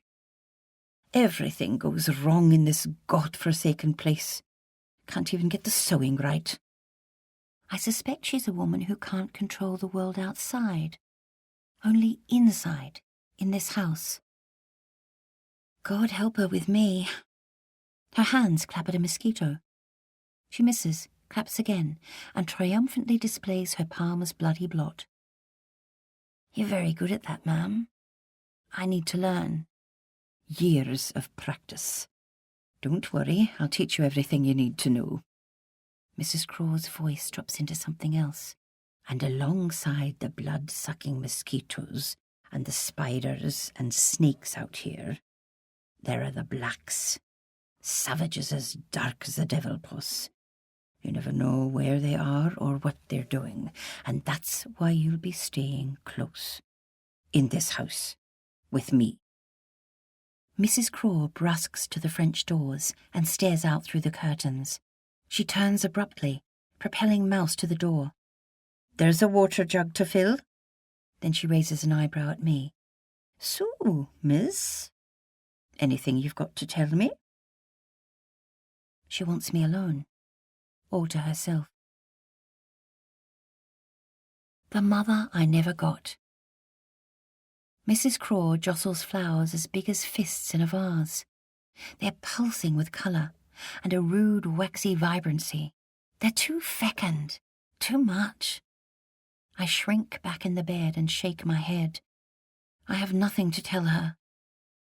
The curtains are again rearranged, keeping whatever is out there at bay for the moment, because she must. I love the light, ma'am. Love being outside, actually. It's just the bush, Poppet. It's too easy to get lost in. Now, down to business. You arrived on our doorstep barely conscious. Who helped you here? Someone did. Here? Where exactly is Willowbrae? I reach out my hand, test the waters. Can I swerve this talk? I want this house to be a haven, a harbour, to rest from the toss of my future. I'm penniless, and have possibly lost all my remaining family, a fact that I don't fully understand. And I need a home now, the solace of certainty. How far are we from everyone else, ma'am? Mrs. Craw laughs and says that we're a long way from anywhere else, and I'd better get used to it. That her little posse is on Craw land now, which has far too many men on it, and it's about time she had some female company at Willowbrae, because it's been quite a while, so I'd better take a good long time to get fixed. Understand? If you say so. Mrs. Craw looks at me. Yes, I do. But what about all the others on the ship? We're seeing to it, child. Rest assured. I nod, not quite sure of the nub of this woman. Who is she exactly? Mrs. Craw tells me that all the pesky townsfolk will want to get their claws into me, but I must recover here under her watch, and, besides, her littlest could do with some company. He has no one to play with, and is always under her feet, and needs exhausting by someone else. He wakes up far too early for everyone here, day in and day out. It's so hard, this land. Mothering is hard, of impish little boys in particular. So many little boys in my life. Mrs. Craw's fingers knead her head, as if clouds of panic are congregating at the mere thought. She says she has my recovery planned, and by all means take my time. I rise unsteadily and head to the French doors and push the curtains back, suddenly needing some fresh air. There's nothing out there, Puss. This is a vast, endless island of nothing. The woman parts my hair over my shoulders and smooths her fists over both bunches, and looks, and looks, and smiles, as if lost in something very private. Then she runs her finger down my bruised cheek, stopping over my swollen lips. Does your mammy need to be informed? It's a voice that almost can't bear to say it. Of what? Of your aliveness. A weighted silence, followed by Mrs. Craw's smile. No, I didn't think so. It's the hair that told me. You don't care for it much, I can tell. The brush I left for you is quite untouched. She indicates a hairbrush left beside a hand mirror on the bedside table. I hadn't noticed them until this moment. I suspect you've never been taught how to properly do things like hair, have you? A lady of refinement would have seen to it immediately, before anyone caught sight of her. And a mother would have told her that. Am I correct in assuming that you're in need of some mothering, perhaps? I'd love to have a girl about the house. I smile. Mrs. Craw's fingers shake my tresses into further wildness, and I accidentally knock over a glass as I move away. Sorry. And she holds in a tut. Not very good with life sometimes, ma'am. I need to get better at it. The older woman folds her arms. Maybe I can help you with that. I shrug helplessly. Mrs. Craw nods as if a deal has been done. Asks about my father, but my face tells her to go no further, that it hurts too much. And do we read by any chance? I have French and Latin, and sing, and play the piano. You'll be begging me to stop. I knew it. I told my dearly beloved, always absent and eternally distracted husband, you'd be educated. How did you know? You've got a bump on the side of your writing finger, see? Mrs. Craw whips up my left hand. The devil's hand, and it looks like no one has ever prevented you from using it. She tuts a mock. Oh, goodness, ma'am, no, never. You happily wrote with it. I shrug, smile. I miss nothing in this house, young miss. My husband must see this. She rubs her finger gently over the writing bump before reluctantly letting my hand go. You'll meet the good man soon enough, at lunch. He's never around except for a feed, always out there somewhere, always off. Her hands flap it outside, as if pushing it away. And it's not just the finger that told me you read. It's that sharply intelligent face. Oh, I like that sharply intelligent bit. Please keep repeating it often. I think I'll enjoy staying here. Mrs. Craw laughs. I pick up the doll from the floor and hold it out. And she takes it from me and pushes its wooden arm back on. It's always coming off, she murmurs. It was my faith's. She suddenly holds me. A touch too long. As if she's going to crack in this moment. With the kindness. Goodness! The woman's eye prick of tears. She holds them back. You've certainly come at the right time, girl. And who needs a proper name anyway? You'll be gone if we learn of it, I suspect. Someone will claim you. And we can't have that, can we? You're our little miracle for now. A sign from God that we must actually be doing something right. And yes, Poss will do very nicely for now. As a name. It's all we need for now. I step back, smile hesitantly. This woman understands erasure. She'll go along with it. I glance outside. I'm sure I catch movement by a tree, a flit of a shadow swiftly enveloped by the bush. I push back the lace netting to get a better look and accidentally tear some from its hooks. Oh, sorry. So clumsy. Pa's always saying that. A laugh shoots out, and Mrs. Craw visibly swallows and tells me tightly it's fine, easily mended. I'm always making a mess. I'm so sorry. I'll manage. A pause. I think. Thank you, thank you. A glance back at the tree. Now, lunch. You need to meet your rescuers. I turn sharply. My who? The family. My posse of little boys, who are very impatient to find out exactly what the storm washed up. Which is you. Oh. Clad. The pounding in my head is subsiding. I can feel an old self unfolding. Something is spining me up. I can do this lunch. Want to thank my native rescuer, wherever he is now, and want to meet the rest of this family. I just need my clothes. I've had your old ones disposed of. Oh, why? Mrs. Craw picks up the brush and starts fussing about my hair. They were no good anymore, Miss Puss. Shredded. They've gone. Oh. So, that's it. The last possessions from my old world vanished. Except for Jack's knife under the Bible, my precious gift and comfort. The woman plucks twigs and bits of seaweed from my hair, then breaks apart knots and firmly brushes. I tilt into the confident stroke. No one has ever tidied my hair before like this. This is attention, consideration. This is a mother's touch. I shut my eyes in gratitude. Thank you so much. I smile.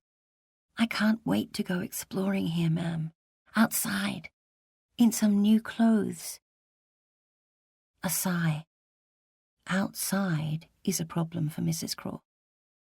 You'll be needing stout boots for the snakes, and a net over your hat for the flies. stockings for the greedy prickles, gloves or your hands will be covered in spots, and a parasol against the horrible light. But why go out anyway, puss? I manage not to, well, much, and it's done me no harm. And your trunk hasn't arrived off the boat, has it? And I'm shorter and fatter than you, so we're stuck.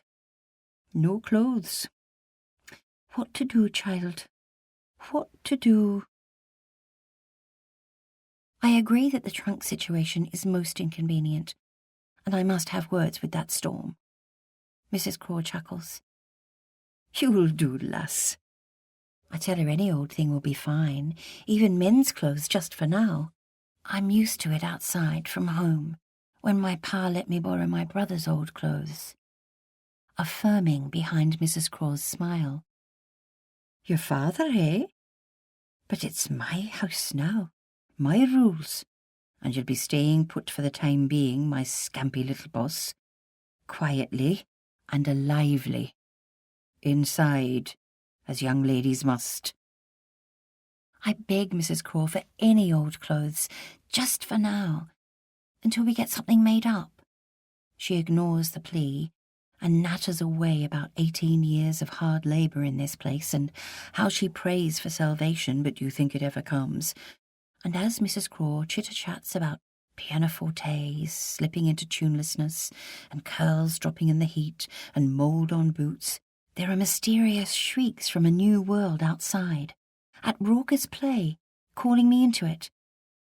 My head cranes as heat presses at me like a wall, and a spider of sweat slips down my chest. This room feels so stopped in the midst of vivid life, as if it's all somewhere else. Mrs. Craw checks her watch. Goodness, lunchtime, where did the day go? What are we going to dress you in? I'm going mad in this heat. Think, woman, think. Mouse! Where is he when I need him? Mouse! The boy comes running, and before his mother can get in with her words, I blurt loudly that I have nothing to wear for a dining room. I'm not Mrs. Craw's size, and from what I can gather, there are no other females in the house. Just wear trousers, Mouse says, as I knew he would. Mrs. Craw retorts that they have standards at Willowbrae. She'll get some cloth sent from town, and in the meantime, one of the boys' belts can go around my waist, and it might just do to bunch in a skirt, which will be far too short, actually, which is no good. So then what, ma'am? With a skirt that's too short and too wide? I was skinny once, you know, a long time ago. Too long ago. The muttering, the pacing, the sizing up of the curtains. I tell her I can wear boys' clothes, if it's just for now, and just the family, easily. Please, I'd love to. A pause at this madness. Mrs. Craw cocks her head in a sudden realization. The ocean has addled you, child. I can't go to lunch in a nightgown. It was Faith's. But she was a babe when she... I had her trousseau made up. All her things, early, in joy. Do not speak ill of her.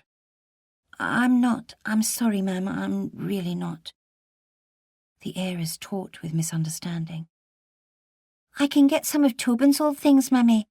They're in his drawers. Puss is a friend. A boy one. For me, just for now. It'll be one little lunch, then she'll get normal again. Let me get her some of Tobin's things, please. I know where the clothes are in this house, the mother retorts, while not taking her eyes from the audacious wonder of her house guest. I drop to my knees and mock pray, hands clasped at Mrs. Craw's cross, tickle her fists annoyed at her hips, which somehow draws out a grin. Just. She sighs and bites her lip, fighting this, then says, All right then, just this once, but this is your horrid idea, Puss, not mine, and as soon as the cloth arrives, this insanity will stop, which could be tomorrow, God willing, or the next day at the most, because I can't take much more of this. I stand and nod my thanks, beaming. Possibility suddenly flexes its claws. At what I could become, at what I'll be allowed here, and at my little partner in crime who'll so eagerly do my bidding. Mother and son depart, and 10 minutes later the door is kicked open by my messenger, young Master Mouse, who's balancing a tower of men's clothes. Delivery, your new uniform for all the adventures that are coming. Wait, aren't I meant to be indoors, quietly, and, what was it, lively?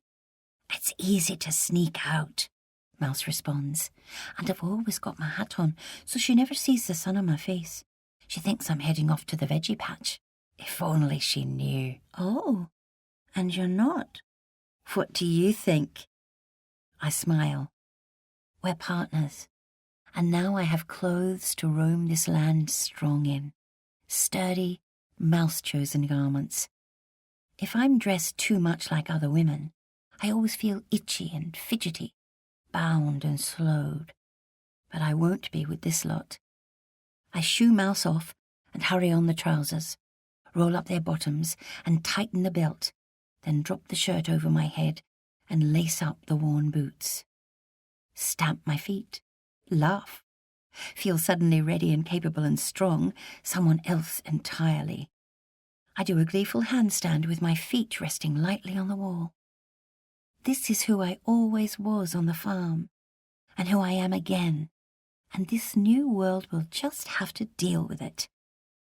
I right myself and punch the air like a boxer, the joy roguish through me.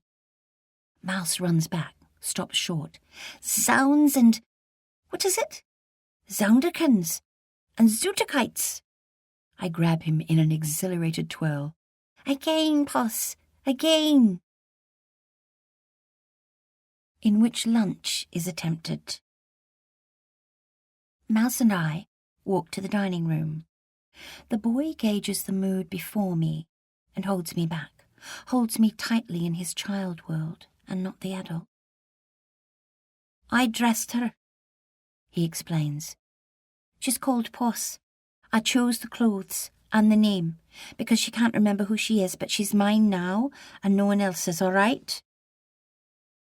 I say to blame everything on Mouse as my hands flutter to my hair and try to smooth it down because I know this is what Mrs. Craw would want. Yet my action feels like it's all too little, too late, and I stop in confusion and awkwardness. But a hedge of men rising, 3 of them, all tall. But their faces, at my clothes. Mouse drops his hands. Mrs. Craw gestures to the men that this wasn't her doing and takes a seat, a standoff of silence. The others sit too. No one told us we were getting this, says a young man finally. He's dressed in a sloppy uniform and has a freckle-crammed face and looks as if he's truly a child of this wild frontier land, where the rules aren't quite followed. As if it's claimed him, it's won, despite his decorous family. A twitch of a smile. Mammy? Then a giggle snort. His father, it must be, glances sharply across at him.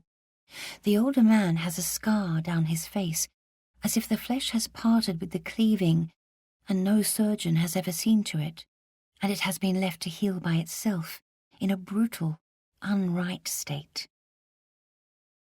I look back at the younger man. He has a flop of unruly, dirty blonde hair, with a cowlick that gives him a boyish look. He hasn't quite grown up. His eyelashes are long. A mother would have melted at them in the boy.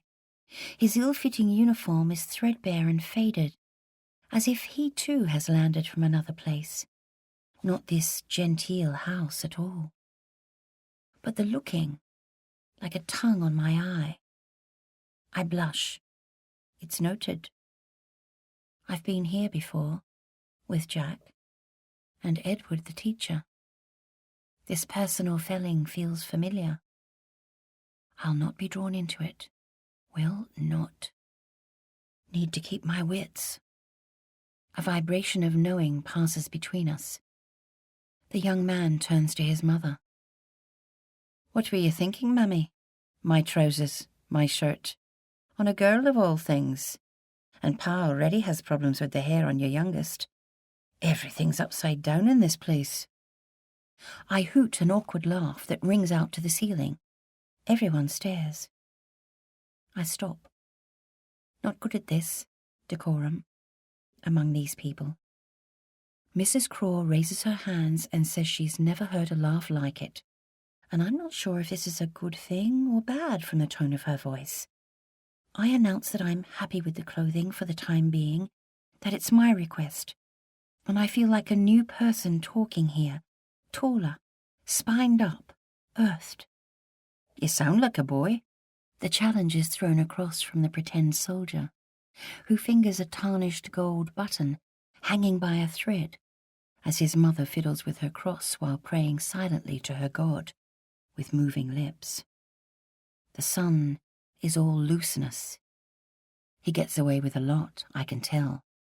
He's been very loved. It's in his easy energy, and the flip of his hair, and his playful hands as they tent their pockets.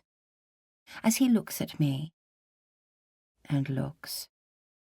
Curiosity, challenge, attraction race around the room to the unknowing of everyone else. I don't have any of my own clothes right now, I'm sorry. I flex a booted foot. Right. So you just march into the nursery and steal everything. And it'd have to be my favourite things, wouldn't it? Mammy, explain. Mrs. Craw runs her fingers along her cutlery as if stroking two tiny pets. She doesn't look at her son. She straightens her cutlery and straightens it. Tobin, this has little to do with me. Mouse suddenly pushes himself in front as if shielding me and declares it's all his fault. I suspected as much, Master Mouse. The soldier waggles his finger. A thrashing before sunset for you. And from your favourite brother no less.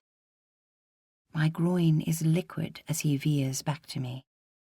I'm all appetite, just as I'd been with Jack on the Finbar's deck, just as I'd been whenever Mr. Tate tipped his hat. I try to batten it down as I stand before them, but the two of us are speech marks aimed at each other across the jumble of everyone else. This boy man has rules to abide by, I can tell. To never be completely serious, and to never quite grow up. And he's spelled by my clothes. I can see it. Boys, boys. Mrs. Craw claps her family to attention, then presses her palms to her temples. Our young visitor wants it this way, for now. She's had a knock to the head and mightn't be quite fixed yet. But this will only be for a day or two until some cloth arrives. She has forgotten her name, so we have agreed to call her Puss, a name which Mouse has kindly suggested. Thank you, Mouse, but no one needs to know about the clothes. Our guest has no luggage. So, we can make this work. Puss will be staying with me in the house, out of harm's way, resting and the like, while we make her some proper clothes. It's only temporary. I tell the family I'll be no trouble, and thank them repeatedly for taking me in.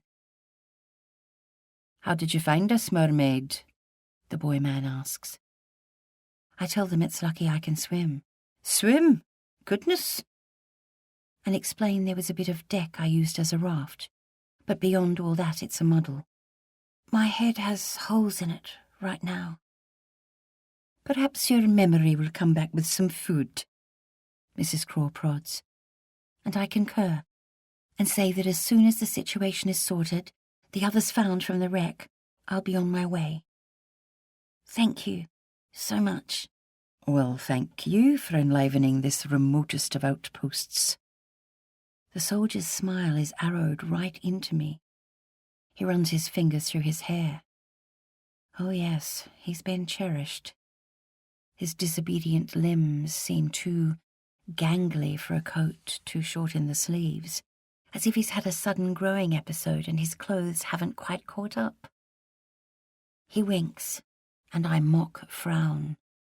It feels as if all my nerves have been released to the surface. They have no helmet. I'm raw, exposed, and must not be here. Must make sure nothing about the past slips out. You've got your claws into this one well and good, haven't you, Mummy? The son says. Mrs. Craw sighs and rolls up her cuffs, then thinks better of it and unfolds them. I stand before them all, with my boy-booted feet planted strong and my hands behind my back, feeling like someone else entirely from that trapped girl on the ship, far removed from the young woman Mariana's manuals requested me to be. What is especially to be avoided in ladies is an unquiet, bold, and imperious air, for it is unnatural and not allowable. So, I'm trying a new self. This boy-man before me represents only one thing: distraction, which I can't afford in this place. I must be alert. I'm Tobin, since you ask. The eldest son. The favourite son. A clotted young man hunched next to him raises his eyebrows. This one doesn't care for me. He'll endure my presence, but not welcome it. He's the potato to the fresh celery of his brother, pale and round and bespectacled. I'd lose him in a crowd and not remember his face. It's surprising how one brother can be perfectly cooked, yet the other a little off, like a boiled egg too viscous. And he's a little grimy looking too, as if he doesn't care a jot for any of the niceties of the life his mammy tries so hard to maintain. He looks like he goes about his own business here, apart. I curtsy in confusion. Stop. Hold out my hand. Drop it. Feel suddenly woozy. It comes over me in waves at unexpected moments, as if the storm and the sea have not quite let go of me yet. I press my fist into my forehead to steady myself. No one asks me to sit. The disengaged brother looks sideways with assessing eyes. He unnerves me, leaves me hanging. Book-bowed or music-bowed, he seems resolutely of the indoor world, and I can imagine him a piano teacher or training for the church. I smile in greeting. He gives me nothing back. Like my being here is irritation and nothing else. How did you find us? The father asks finally. He saws the underside of his little finger on the table's edge, as if the digit is addled with some strange infection, and he can't contain the impulse. Young lady? He gathers himself with his hands triangled at his chest, like an accountant in a collecting pause, waiting for his day to commence. He's a stick of dry, stringy beef among them, tough to chew. He looks around at his family, clocking each member with a proprietorial air. I imagine they're everything to him in this far-flung place. How did you get to us? The man says slowly, as Mrs. Craw methodically picks a crumb from the table. I stammer that I'm struggling to remember anything. A pause. So when do you think you'll be sufficiently recovered? As soon as I can, sir. He nods, swipes at a fly. Mrs. tries again. Mrs. Craw leans across and claps it crisp between her palms. Tobin swallows a laugh. As if nothing has just happened, the older man tells me that his name is Callum Craw, and I thank him for his largesse, babbling my gratitude. You can stop now, the eldest son teases. Father gets twitchy when unknown people crush into his world. He's not good with strangers. Tobin's eyes laugh, but the older man's do not. And I see exactly now what I am to him. An intrusion. Yet I feel an impishness restless in me as I stand among these people, toiled up in my boots in my lovely new anonymity cloak.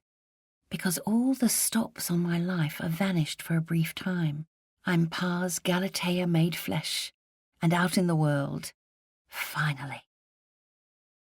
The doughy son bites at a sliver of loose skin on a finger. It's oddly blackened. Mrs. Craw asks him to stop. "And who is this?" I inquire. "Virgil." Mr. Craw responds in lieu of the man who does not speak. He likes to listen as opposed to talk. This son still does not speak, and is strikingly different because of it. A reaper of quiet. Mr. Craw turns his focus to me, as if to draw attention from his taciturn son. He invites me to sit. He says he trusts I'll be comfortable at Willowbrae. I respond that his wife and Mouse have been excellent nurses. "The best," the little boy chimes in. "She's not allowed to leave, this one." The matriarch says that Mouse needs a friend, because she's heartily sick of his imaginary ones, and her pulse has come at exactly the right time. Her hand flutters to her neck. "Yes, Callum?" A spider of a prickle again, picking its way up my back. They're so removed from anywhere else. Could this work? Could I possibly live here in this remote place? Tobin teases that I'm not allowed to borrow anything more of his, unless he's asked first. He says he knows girls, unlike my brother here, and they're such boisterous, rough creatures, always getting muddy and moaning and messing things up. So unlike us gentlemen, impossible to manage. Isn't that right? What's your name again? Poss. We laugh together. Mouse looks at us in confusion, a dawning on his face. Competition, and a closing over at the thought. An older man enters, quietly tending to the dishes on the sideboard. He's bald and compact, with a reddened face roughened by what looks like years of drink, yet his hand movements are graceful, speaking of other finer lives. He nods a smile to me, and details the courses in a soft Irish accent, his voice barely heard. Mulligatawny soup from India, kangaroo tail stew direct from the bush. Mrs. Craw pulls a disgusted face at this one.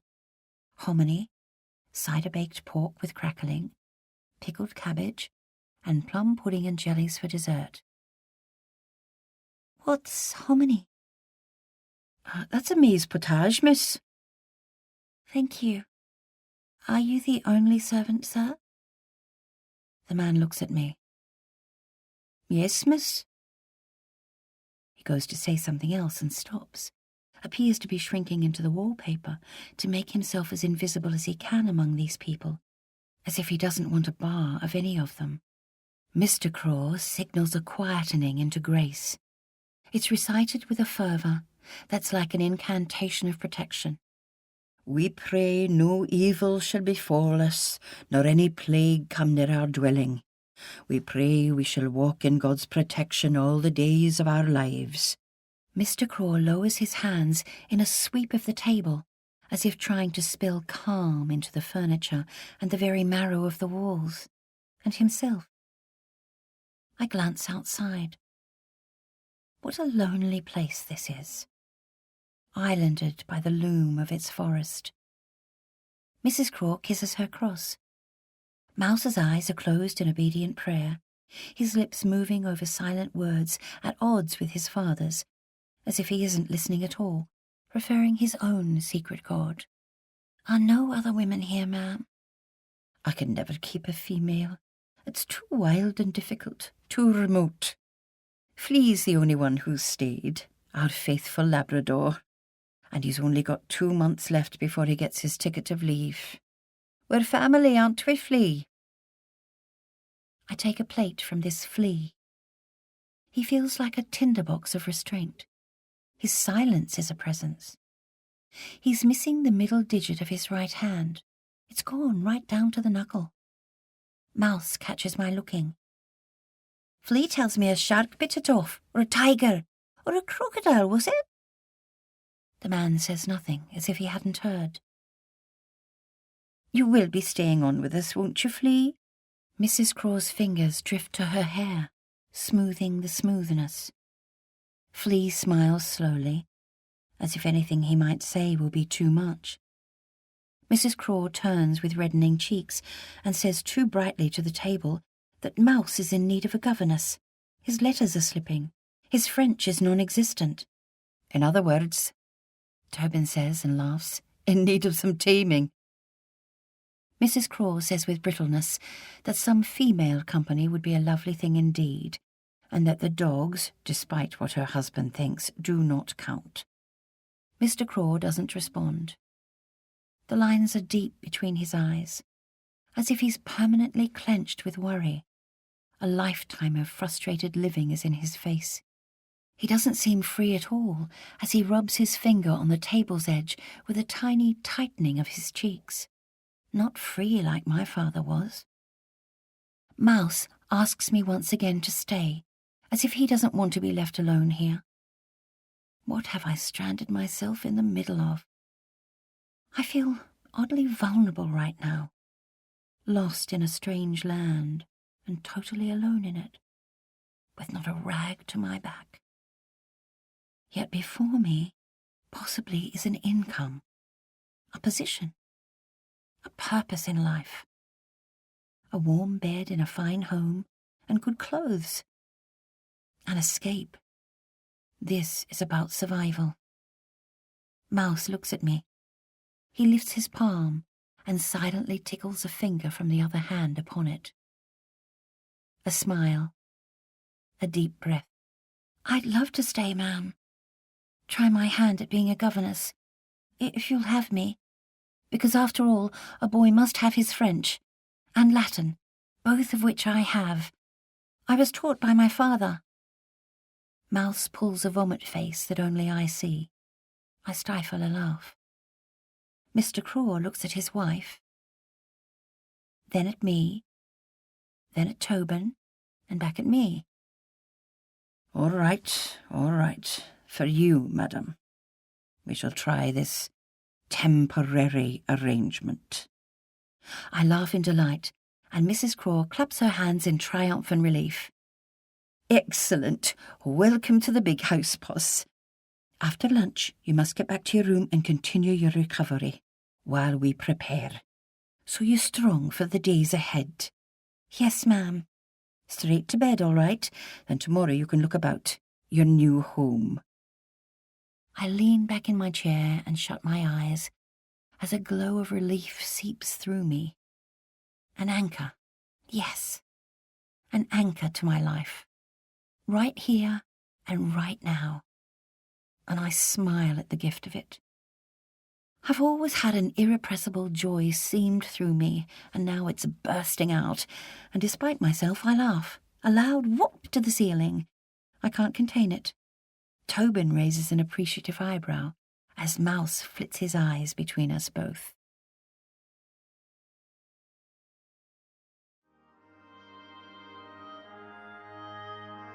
This is the end of CD 2. The book continues on CD 3.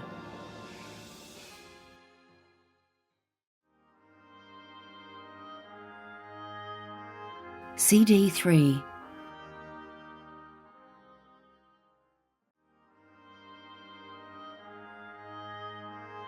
The second day.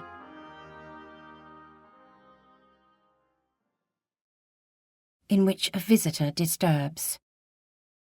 A scrubbed quiet. I breathe in a skinful of new air. How long have I been sleeping? It feels like days, weeks.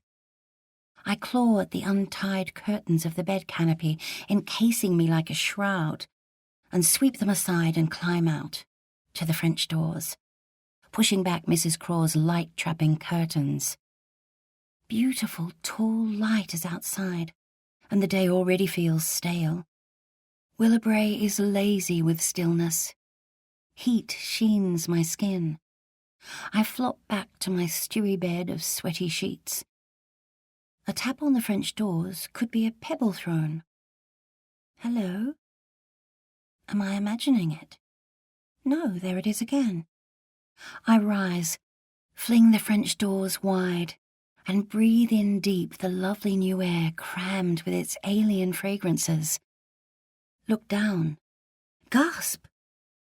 A rat, in the last throes of life, lies on its side on the flagstones, its fur slicked wet. Yet the day is dry. What? I step outside. Is this allowed?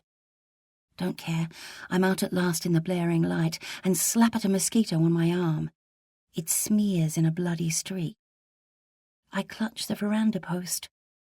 I'm suddenly woozy all over again, with the sun's hurting glare and the earth rising up to whoosh at my sea legs.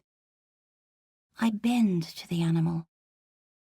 It's barely breathing, drowning in water, or its own death sweat, and soon the ants will be at it. What happened? The rat's belly heaves as it draws its last painful breaths. It's beautiful. Perhaps some native vole I don't recognize, not a rat at all. I need a book. In my room, I've found the Bible and 3 manuals. Female Beauty as Improved by Regimen, Etiquette and Ceremonials, and The Woman Beautiful. The last will do. I lever the rat onto it with the other instruction book and walk across the lawn and set down the animal under a bush. Why was it by my door? Nature? Or careful placement? Pa taught me to study the world restlessly, to question, to not meekly accept. I crashed late into his life. For a purpose, he'd say, and laugh. To teach me about little girls and their strength. Girls and their strength. Which none of these manuals of womanhood, written by their men, ever talk about. As if they can't bear to acknowledge it. As if they want to make little girls quite something else. Studying, restlessly. Oh yes. I look about. No one's in sight. Yet the animal's placement disturbs me. My back prickles up. It feels like someone is watching. Close. In which the world is set to rights. She's fixed, Mouse declares, popping his head around the bedroom door. Footsteps stride along the corridor, and he slides into the room, closes the door. Watch out, Mammy will take you all for herself, the boy whispers in warning, to keep the terrors of outside at bay. Not if I can help it, Stink Mouse. He laughs. Oh, I've got the measure of him now. He's my good fairy putting everything in order, and all he needs is the gift of attention. We've got to get out today, Puss. I've got so much to show you. Door. Mouse opens it, as Mrs. Craw pushes inside with a breakfast tray of cold cuts. Under her arm is a skirt, with a crude band of cloth attached. It's mine, an old one, with a bit of rag sewn on it to make it decent. I fixed it up at 3 a.m. during a sleepless night. You've been addling me so much. I want you to stay, my wild little puss. I like you, you funny thing. But you're so, I don't know, uncontained, or something. Which feels dangerous, like you're heading for trouble. And I want you to stay with me, but we just have standards. Ma'am, please, you really don't have to.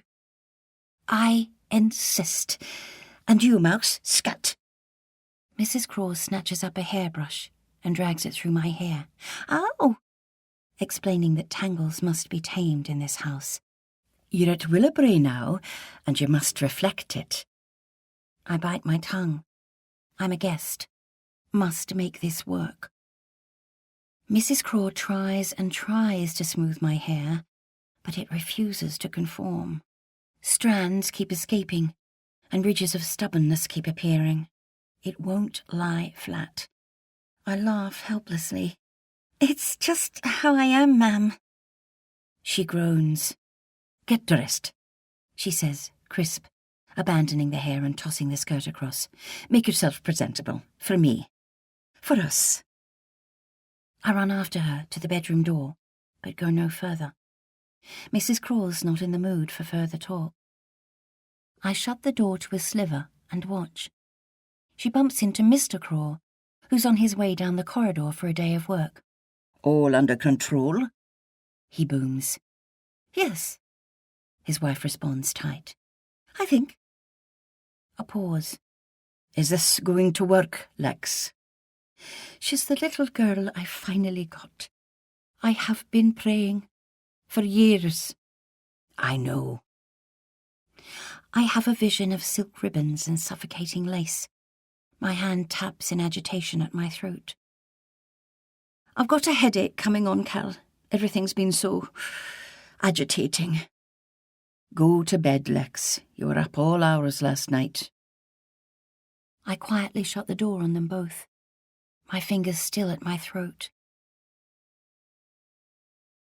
Tobin's grip. A musical knock on the door. I know who it must be, and my stomach rolls at the thought. Of course, it is Tobin. I command him to enter, if he really must, and he flings wide my door and playfully salutes. He wants to steal me for a stroll around the garden. Really? Now? And he'll be back in 15 minutes on the dot. But what he doesn't know is that I'll be ready early. Of course. On the veranda outside my room, my insides liquid at the wait. Or maybe he does know, from his lopsided grin and his impish wink as he departs. He's not back in 15 minutes. 20. 25.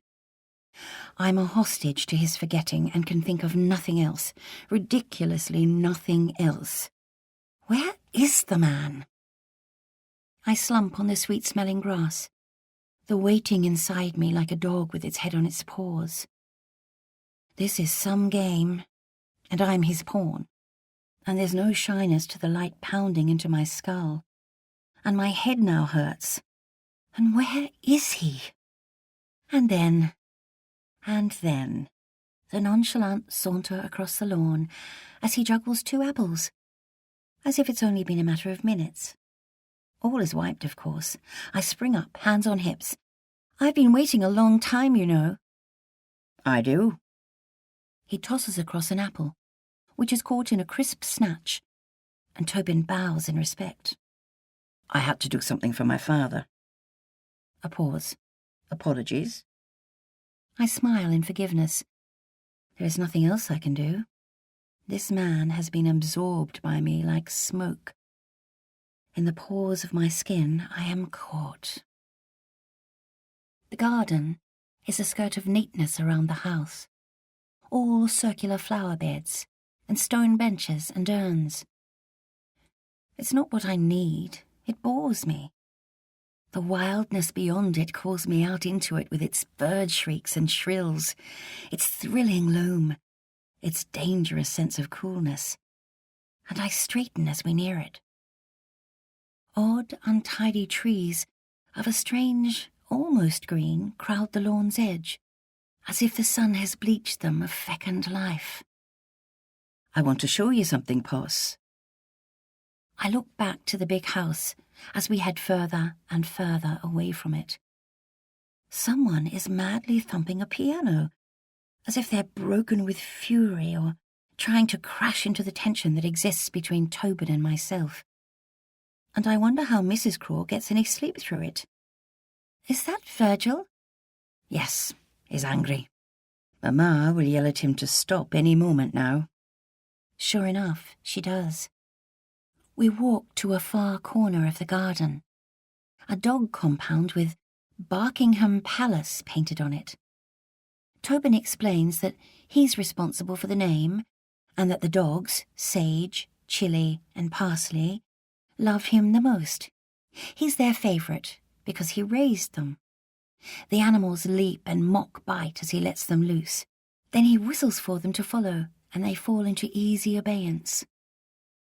Tobin leads me to a wilting rose garden, walled off and long neglected by the matriarch, I suspect, though there must have been a time before Mrs. Craw gave up on outside and turned inward and nervy and stopped. Perhaps this garden was a gift long ago from her husband, to beguile her with home comforts. But it hasn't worked. A golden spider's web stretches between dead rose bushes, with an enormous tiger-striped arachnid at its centre. A fly struggles in the silken threads, but the more it wriggles, the tighter it's enmeshed. I stare, fascinated, but do not help. It's too far gone, tangled in its silken trap. The spider waits, poised. It's called a golden orb spider, Tobin explains, because its belly looks like it's about to explode. Heat presses in. A snail's trail of sweat drops down my chest. Flies worry at my face, and I swat them away. Tobin lets the dogs loose to their rummaging. Off you go, ladies. But the one called Chili stays close. I fondle the flap of her silky ear and tell Tobin she's my favourite here now. Tell him that his crown has been lost. She'll have to go then, immediately. That's it. She'll be shot at first light. What? You beast! No! Well, there could be a reprieve. If my crown is restored as the favourite, immediately. Do I have to? I mock groan. Oh, yes. All right then, all right. Tobin punches the air in triumph and grabs my hand and leads me through unruly thorns to a sun-blasted wall. With docility I follow. He turns to me and bows in delight. I bat him off. Away, away with you. You're worse than the flies. But you're going to like this. If he asked me my real name right now, I might well tell him. I'm that gone, ridiculously gone. We stop. At what? Graves. Oh! A line of tiny stone tablets a foot or so high. Nellie, Amelia, Eleanor. Engraved. No surnames, just dates. Every few years. I drop down to their tiny doll-like simplicity. Chili licks my cheek, and I hold her tight. And now Mummy has you. Tobin teases. You'll be a great comfort, I think. I squeeze Chili's softness. I'm suddenly claustrophobic. Are these his mother's children? She's lost so many over the years. From the womb. Who knows if they were girl babies, but she names them all. And then, of course, there's little Faith. He indicates a more substantial grave in a corner. The earth around it is clean and swept. Barely a leaf falls upon it, as if the air here is hushed. There are dogs, too, Tobin indicates. All girls. My mother only allows that. Oh. You're her lovely new little pet. It shivers me up.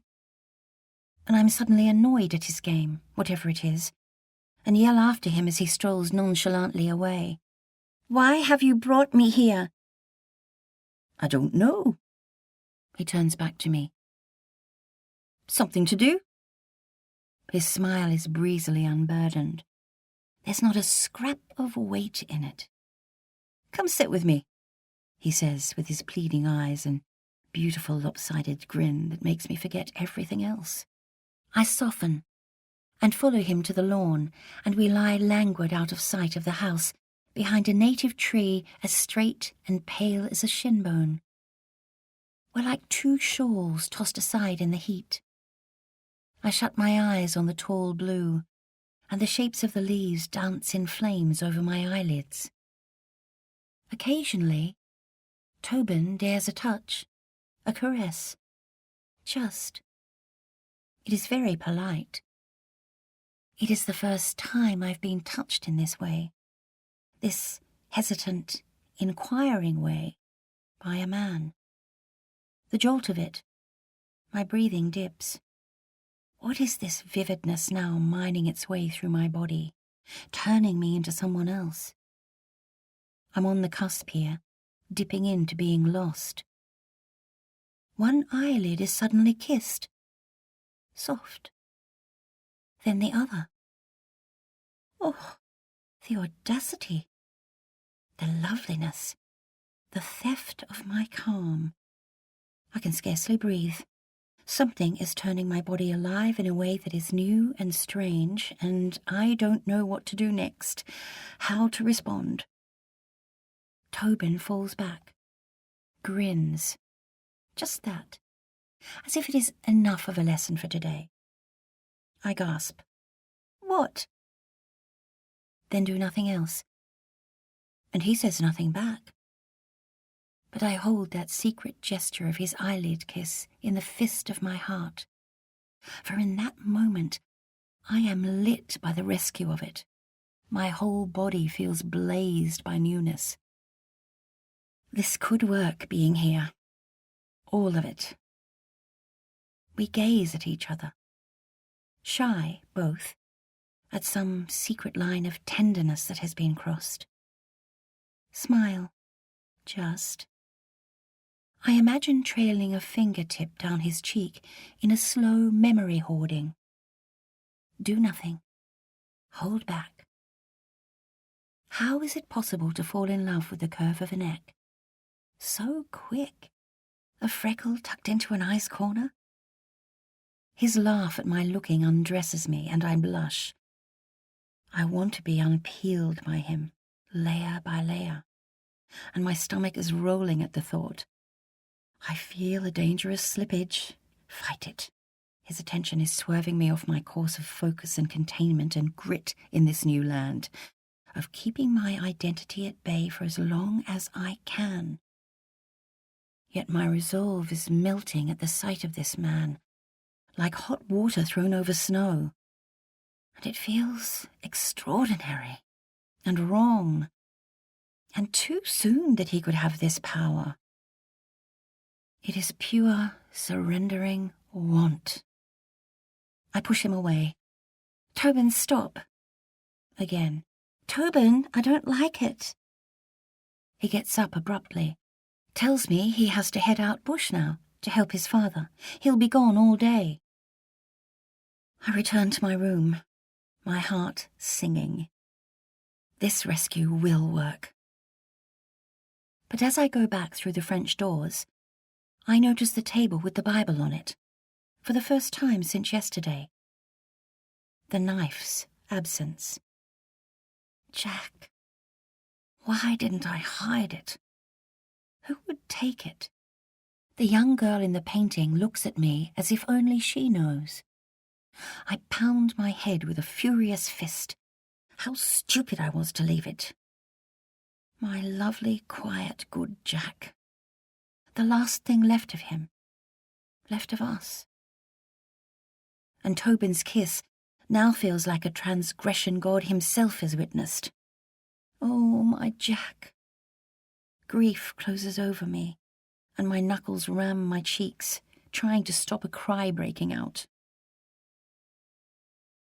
In which Mouse lures me into a big adventure. I slam into Mouse in the corridor as I run to find the knife. Puss, quick! Mouse jitters. Mamma will be in bed until lunch. She's having a sleep. Come on, our big adventure. But my knife, what? It's gone. Oh, someone would have tidied it up. Don't worry, it'll be around. Oh, all right, if you say. Later, good, later. All a fluster. And what's this thing you want to show me? My secret island. Well, I can't miss that, I guess. We'll find the knife. And you're not the only amazing thing around here, you know. The competitive blurt. I laugh. Wasn't expecting something else. Really? As exciting as me? Better. Well, well, he's got me well and good. Let's see it then. The young master wants me launched immediately. But get your old clothes on from yesterday, the exploring ones. What? No. I glance at the door. Mammy won't notice. She's having a sleep. Come on, quick. We've got to do this before lunch. The boy plonks on a wide-brimmed hat that's seen better days. Damnation be damned! Quick! I laugh at the childish attempts to match a master in the swearing stakes and shoo him out while I dress. Fling on the trousers like I'm stepping strong into an old self. I move differently in these clothes, without encumbrance. Summon Mouse back. On his way in, he glances at his mother's shut bedroom door, then leads me onto the veranda's flagstones and puts a finger to his mouth. I nod. A treaty of silence, of course. A wink. As we slip away to see the best thing in the world that isn't me by a long shot. We dash across the lawn. A heavy smell hangs in the air, of oil baking in the heat. And another mosquito veers, and I pause, and a fly toys with my mouth, and it feels like all the elements are conspiring to keep me from this land, to have me bound in my room, neat and safe. My guide has leapt ahead into his gleeful forest and vanished. A hand pokes from the foliage. Come on, before Mammy wakes up. Every joint is haranguing me as I clamber over roots as thick as legs and break through cobwebs several feet wide and climb rocks as tall as horses. My beckoning boy seems haloed by his loneliness and is acting now as if I'm the best thing that's ever happened to him and he's seizing it. Hurry up, quick! But no, a stopping. For I'm standing on the soil of the upside-down land in a way I'd never dreamt of only a few days ago. I'm unbetrothed and unfettered here, with no name and no past, with a new future in this land, a secure position, a roof over my head, and I smile at the thought. If a match was struck to me in this very instant, I might well combust. But then I remember all the souls from the Finbar, still unfound, and my smile is snuffed. Mouse's hand reaches out. It's gratefully caught. I hold his palm gently to my cheek, over my bruise. Hold on to that life, generosity, companionship. The simple blessings of all that, as necessary as sunlight. A blanket in the cold, a mother's arms. You all right, Pussy? Yes. Mammy says everything'll kill us out here. Mouse grins like he knows better. I'm tough. I flex my arm muscles. The boy feels them, impressed. And on we go, flitting through the thick, ferny undergrowth, among its shadows deeply cut with light, in patches, like a pond's sudden warmth. Some trees have bright orange bark, but others are starkly white, as if naked. High stone ridges tower to the right of us, giving the impression that Willowbrae is always being watched by something above it. There are great looming rocks the colour of brooding skies, dappled like ponies and hovering on the cliffs as if ready to topple and crush any intruders upon this land. Some are as tall as houses. Branches snag, mosquitoes whine, heat assaults. Is there anything benign in this place? I stop in a pool of light and hold out my palms in benediction to this lovely new sun. So different to my own land. Mouse stands beside me and copies. I softly sing to him. When that I was and a tiny little boy with a hey-ho, the wind and the rain, a foolish thing was but a toy, for the rain it raineth every day. Mouse asks what song it is, and I tell him it's from a play by William Shakespeare, who he says he's never heard of. And I tell him someday I'll teach him about plays, just like my father taught me. And I sing again. But when I came to man's estate with a hey-ho, the wind and the rain, 'Gainst knaves and thieves men shut their gate, for the rain it raineth every day.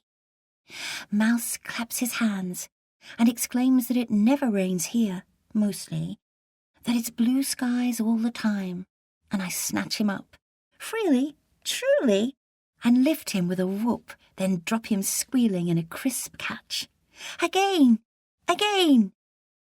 I oblige in air so fresh it's like it's been scrubbed, and hold out my fingers in awe at this magical world, to its beautiful bright air that is fixing me up. Were you a convict? Mouse lashes an imaginary thrashing. I laugh, no, and pretend thrash him back as birds around us shriek. There's so much raucous bird talk here. Flits of colour, green and blue, yellow and red. There's laughter, with iron in its raucous mock. A vast echoing symphony around us. The two innocents on our quest. Mouse points out and names for me rosellas, kookaburras, magpies, and cockatoos, and says there are also snakes with bellies blood red, and stingrays with sword faces, and sharks with rows of gigantic teeth.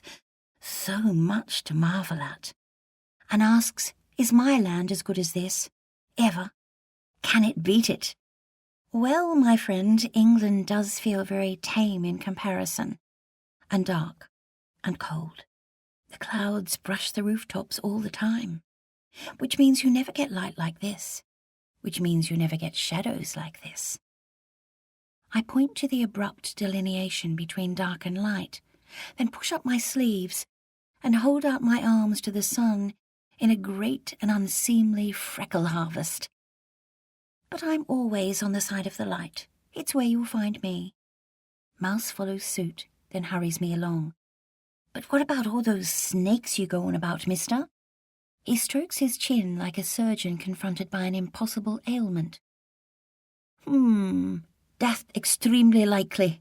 In 10 minutes, perhaps. Actually, no, 5. I mock choke him, and he rolls his eyes heavenward, then springs awake, grinning his angelic smile. But no snakes around our house. Papa got the lawn from Ireland, from the peat bogs. It's our magic grass. He had it shipped especially for Mammy. Snakes won't go near us. But hang on, this is the woods.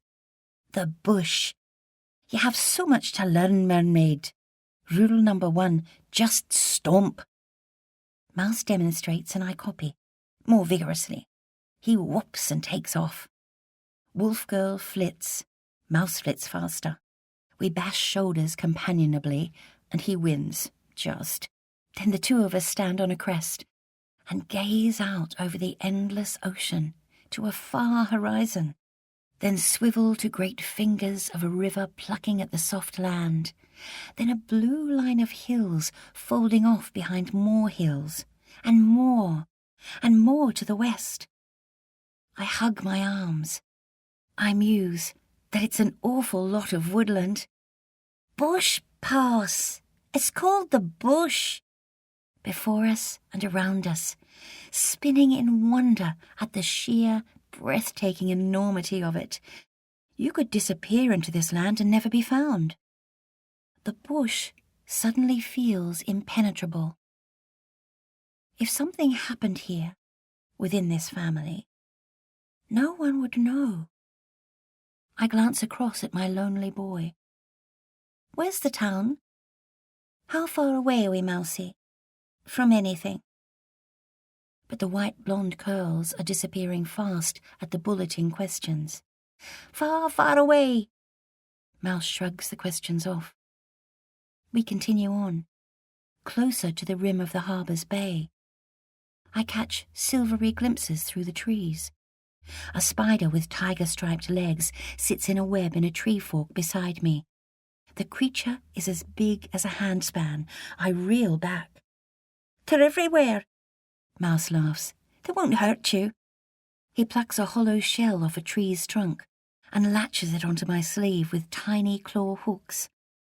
I pick it off and marvel at such an ugly, brittle thing. It's a cicada shell. The insect's old skin. They crawl out of it when they grow up. The wonders this land contains. Mouse, I just love this place. I knew you would.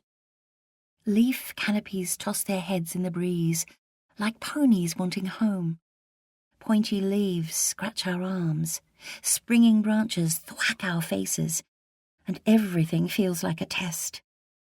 Yet I'm slipping through this alien sharpness almost as surely as this home-footed child, my soul unbound in it. Because I'm free. Because I have a new name, and a tall sun, and a secret kiss on my eyelids, as well as a little brother boy in whom I've found something like reciprocated love, and it's all brimming me up. Just a few days ago, I was lying flat on my back on the Finbar's deck, with my palms open to the sky, like a rude Jesus on his cross, harvesting freckles in the glittering aloneness, and dreading everything about my future life. Ambrose hated me sprawled on the deck like that, more boy than girl, and wilded up. He was a dog lead to my future, like he was constantly tugging on the lead, and bringing me up abrupt with all his snips and snaps. Ladies should not appear in public like this. You're so ugly with that hair. No one will want you. Your voice is defective. You'll be a failure in life. A hedge of men's will surrounded me on that journey out, and their genius solution to my infuriating existence? A wintering into marriage with a man I didn't want. Yet now, a brand new life.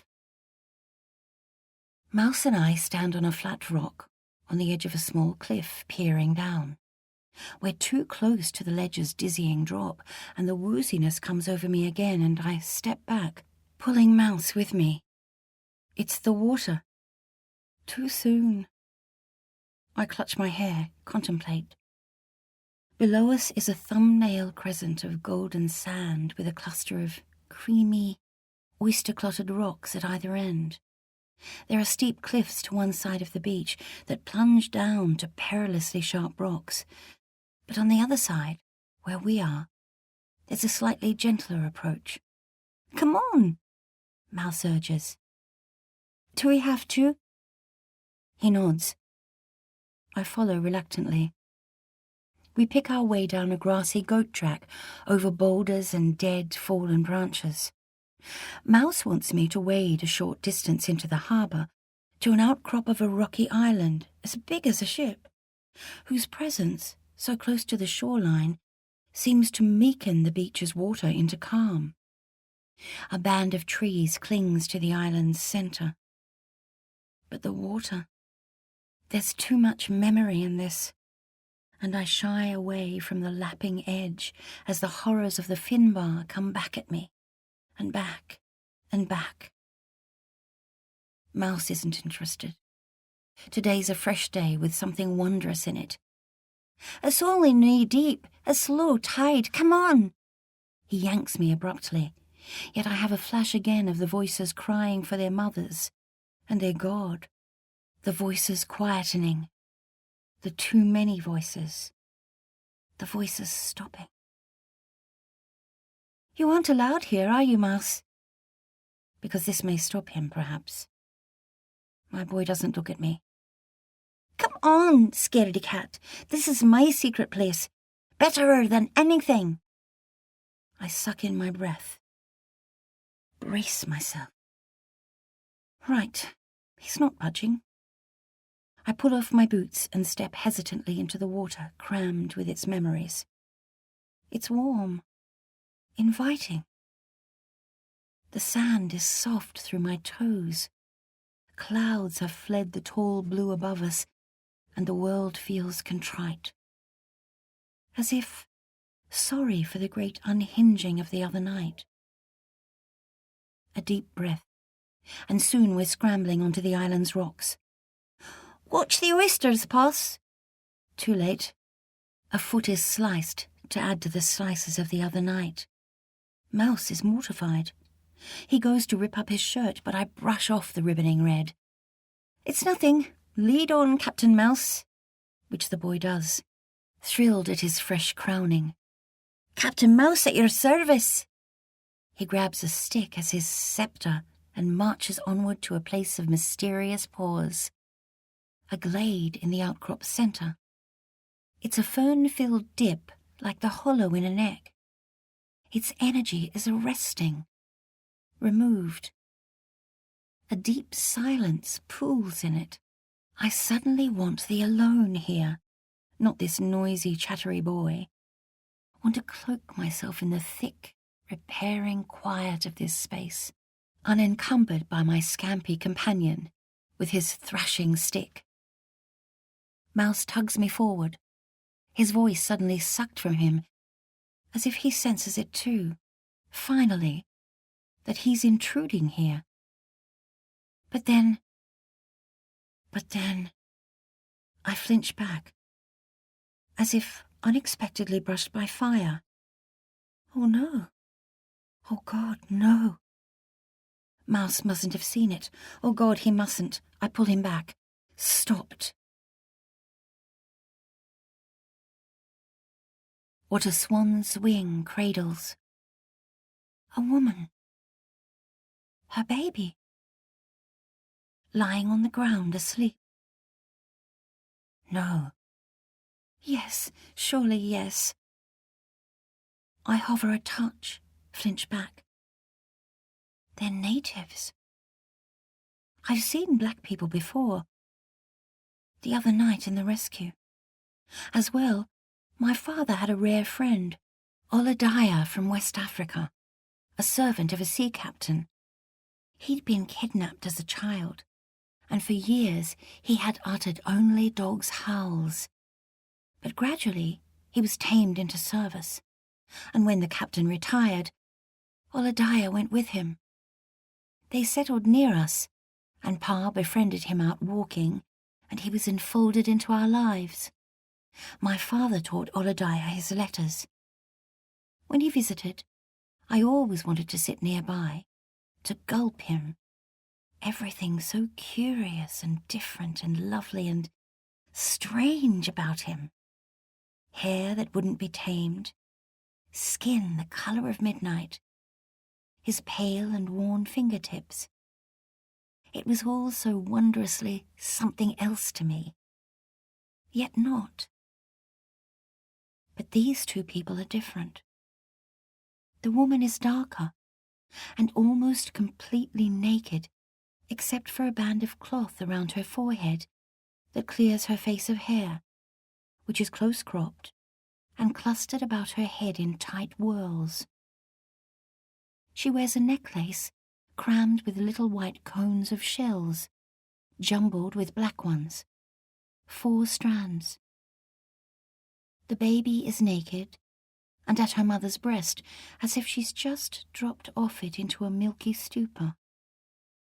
She has one thin strand of the black and white shells about her neck, and long black lashes in sleep. But no, not sleep. I step back. It feels like a stone is at my chest now, compressing my breathing. Who else was here? Mouse has gone very still, very quiet. Turned in on himself, in shock perhaps. I reach for his hand. He holds mine tight, as if I am holding him up. The little girl is coiled like a closed fist, with her tiny fingers bunched under her neck, and the woman is curved like a comma around her. They lie on what looks like a swan's wing, but black. A swan. It's an oily, green-sheened spread of feathers, so different to the carefully tended graves from this morning, and the woman and child are lying down like they've found the softest of mattresses available in relief. The enormous wing has been ripped from some great bird's body, but there's no carcass, and the two people lie upon it as if in gratitude, as if this is correct, and ceremonial and right. Is it some kind of ritual? I step closer. No, it's not a swan's wing at all, but damp, blackened leaves, which I thought were arranged in a pattern, but no, they're not. Oh, my head. What is happening to me? This confounding, contrary land, and I feel wrong in it. And this is not sleep. My fist gouges into my temple in confusion, in shock. Mouse whispers furiously, as if the land itself is listening in. Ah, they're here. Oh. Great gulps of breath. This is my hiding place, Puss, my secret place. I wanted to show you, but they're here. They should be taken away, but they're not. They're stuck in my place. Taken by who? Why are they here? I don't want them. Mouse, I do not know why they're here. My calm has gone astray. Are you a magic mermaid? Can you fix this? Wake them up. Mouse's voice peters out at my face, at my hand over my mouth, as if I'm quelling vomit, at my fingers pushing away his talk. Is someone else close? A prickling picks its way up my spine, and I turn. Want to shake this boy and his unseeing innocence. Want to shake an understanding into him. Because these two people before us are definitely not asleep. They cannot be woken up. A keen of a wail. I have no idea what to do, and I am alone here, with a boy who doesn't understand, and with whatever else is coiled on this island. I can feel it. Something else is here, close, and the baby's plumpness is pressed into the woman's belly in some furious shielding. Why? The woman's back is arched around her child, as if in some final frozen spasm. I want to drop down to them both. I've never known that kind of fierce maternal ownership, and it feels like a protecting. From what? I look around, my heart tripping over its beats. We need to get away from here fast, need to find help. But I can't leave these two on their lonely wing of leaves.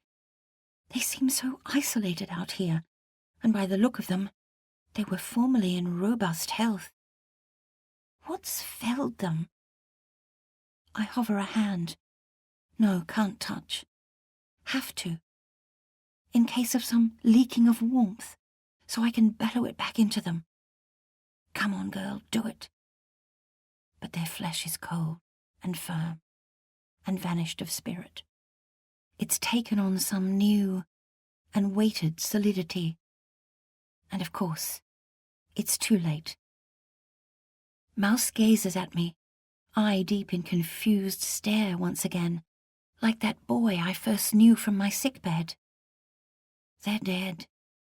Dead. What happened here? Their placement is so odd, as if the mother's body wants to swallow the child's flesh in an embrace of furious protectiveness. From what? It's a fierce mother's clench, of the kind I've never known and have craved my whole life. It's so intensely human and familiar, despite the nakedness and the oddly lengthened breasts on the woman. She's had many children, no doubt.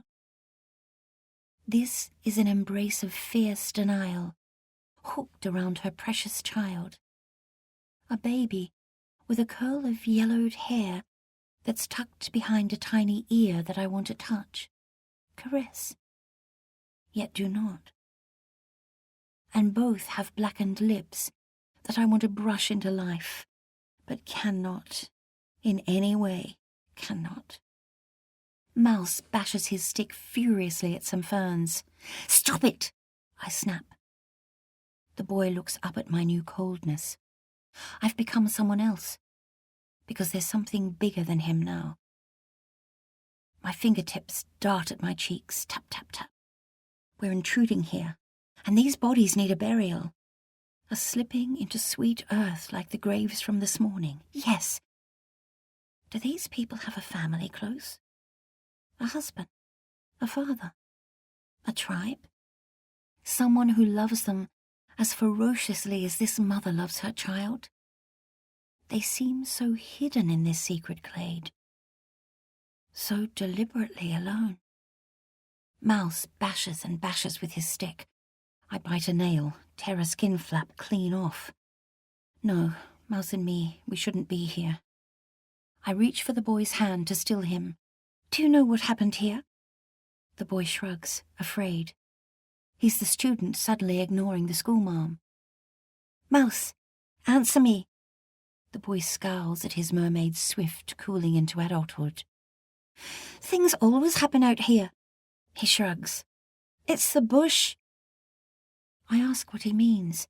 It's just the bush. A standoff. Can you make it go away, Puss? This is my secret place. They're spoiling it. I stare at him, disbelieving. Please, Puss, make it all go. He's talking like a stupid child now, restless to move on. The pirate eager for new treasure. The sea captain wanting his eyrie back. He runs his fingers along a fern and strips it of its fronds so it's just a bare stick, then does it to another and another, regressing into that impenetrable boy from yesterday morning, lost in his shop. I grab his wretched stick and toss it away. Mouse repeats slowly. It's the bush. It's what happens. Staring at me, like he's seeing a new person entirely, and has made a mistake. I hold his hand firmly. He will observe some kind of decorum here. The solemnity of these dead people in their chapel of enveloping green enforces a pause. Surely. But Mouse is uninterested, champing at the bit. It infuriates me. This situation needs respect. But this hasn't gone according to plan for him. I'm no longer the mermaid stranger in awe of the boy's treasures and all his secret places. No longer the magical person to impress. I'm vastly someone else, more adult than child, and he doesn't care for it. Candle-skinned people. We have to find out what happened here, Mouse. My hand scrunches my hair, hurting and hard, as I try to think. I've got other bits to show you, new places. Come on, before Mammy gets up. What? Just leave the bodies here? Is Mouse mad? I'll honour the tenderness in this mother's embrace. I must. I've been granted a second stab at life, and have to put that gift to use. Pa told me once that the great reckonings of a life, at the end of it, are how well a person has loved, how they've demonstrated it, what kindness they've practiced. So my pledge is to do good in this new land and love well, and my fresh and miraculous existence here will be distilled to this. I stare at the baby, at the fierce maternal holding of her.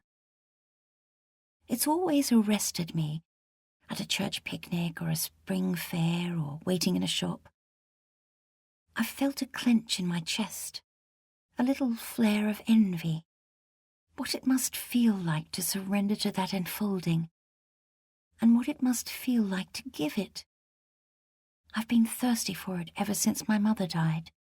Come on, Posse, let's get out of here. No, not yet.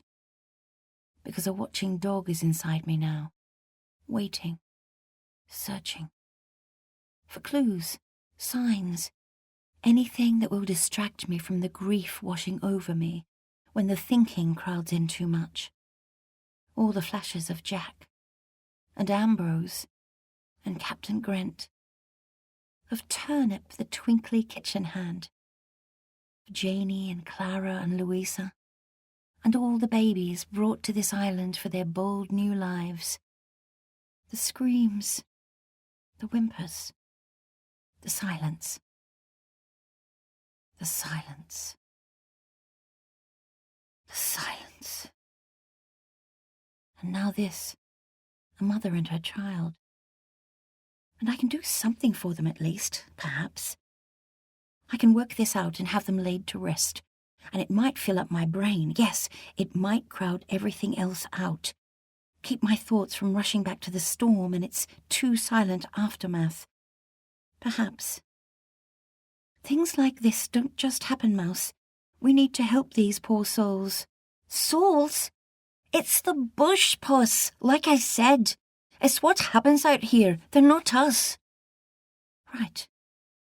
So what are they then, Mouse? Animals? He doesn't answer. I step back as if grubbied and bump into something solid. Gasp! A tree, with enormous shaggy branches that loom like a many-armed ogre. It's similar to the one in the garden at Willowbrae, the one that clothed me on my first night, but this one is enormous, ancient, magnificent, like it's grown here since life began on this earth. Bark hangs off it in great powdery tongues, as if its skin can't quite contain the great force pushing out from its heart, as if there's a core pulsing with secrets and power and vivid hidden life. I remember my rescuer's hands placing bark just like this over my brokenness, in a blanket of benediction. And now I will pass that gift on. A long strip of the tree's skin is peeled off and held to my cheek in a memory hoarding. That's my ripping tree. That's what I call them, Puss. They're magic, because you can use their bark for a million things. Shelters and sleeping mats, canoes, to cook things in, under the coals, and for torches for fishing at night, to lure in the catch. Just about anything. And to keep babies warm, I think. And to wrap dead people. The ripping tree, I whisper, wrapping my arms around its muscular softness and pressing in my cheek. What eccentricities this upside-down land brews. Witch trees that de-skin themselves like reptiles. Swan's wings that are leaves of a devilish black. Spiders as big as handspans. I peel off another slice of bark, like a leaf from a medieval chapter book.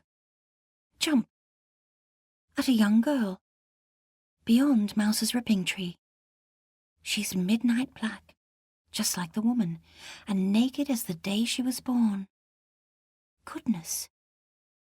I nudge my friend. He gasps. The girl is staring at us both. In Mouse's secret place. Adorning. Her secret place.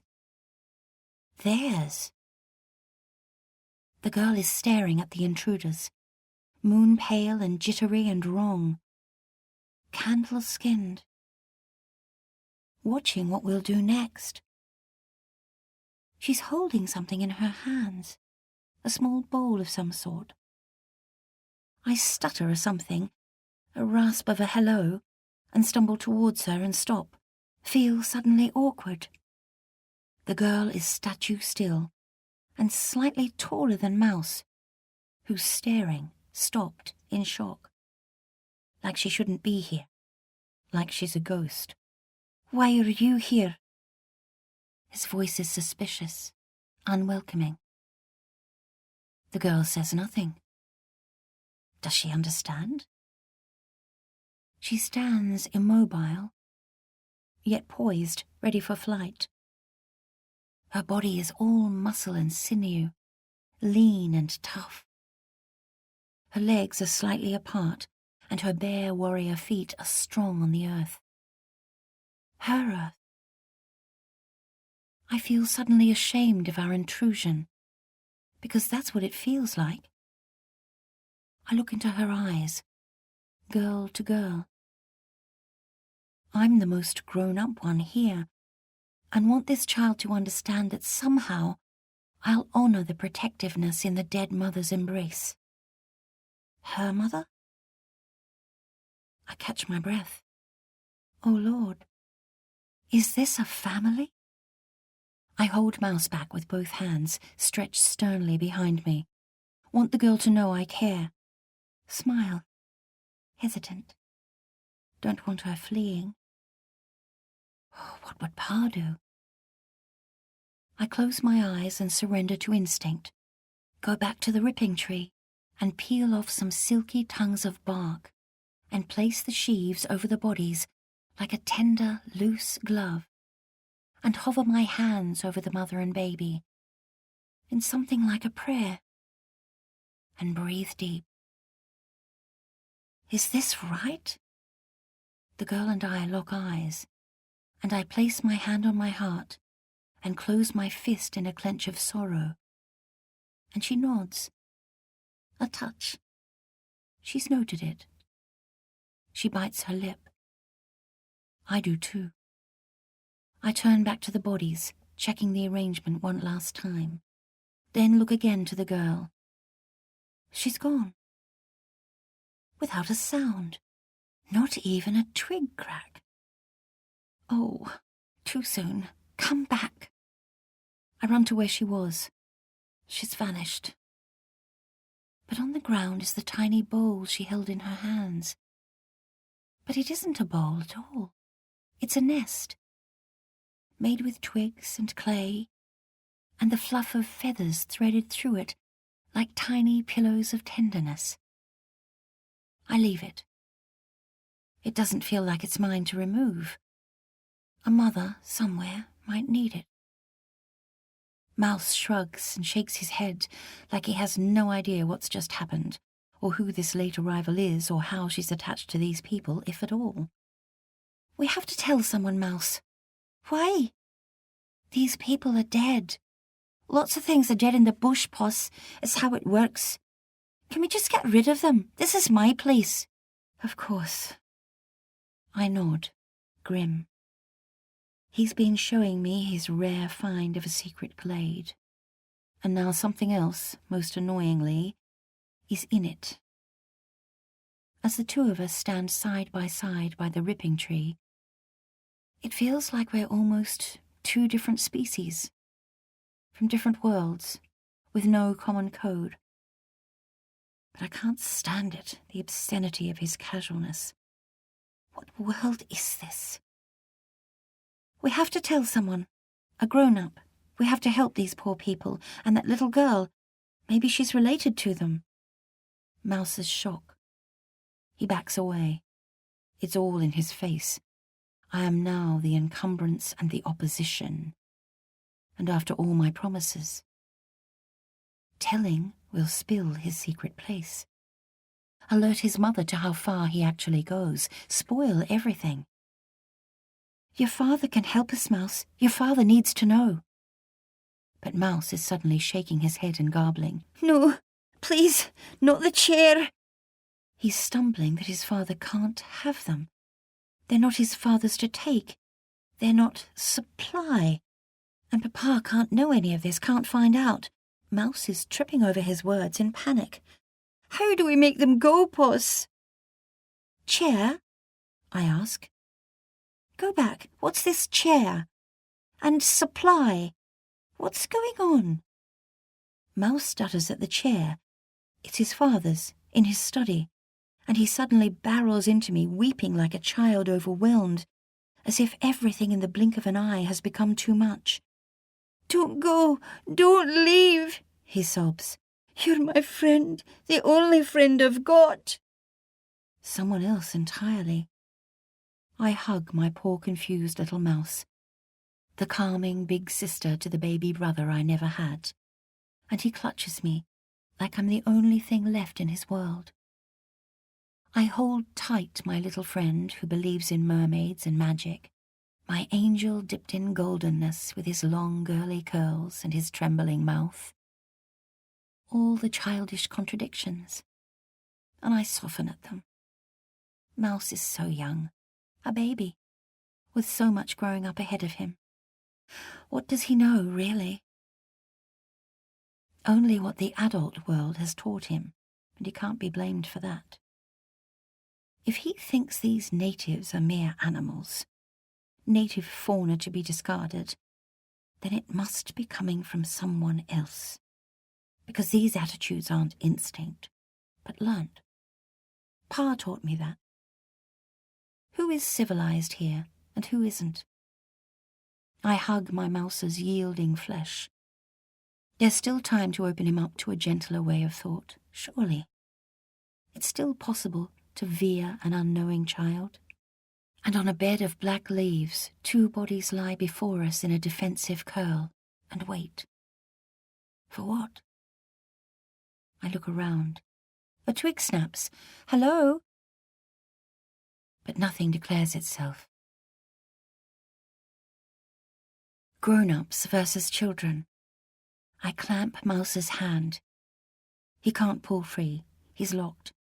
The dynamic between us has shifted, and I'm the adult now to the child, because someone has to be told about these bodies, and I need to know what's happened. Something feels like it's curdling here. It's in the spidery prickle up my back as I look wildly about.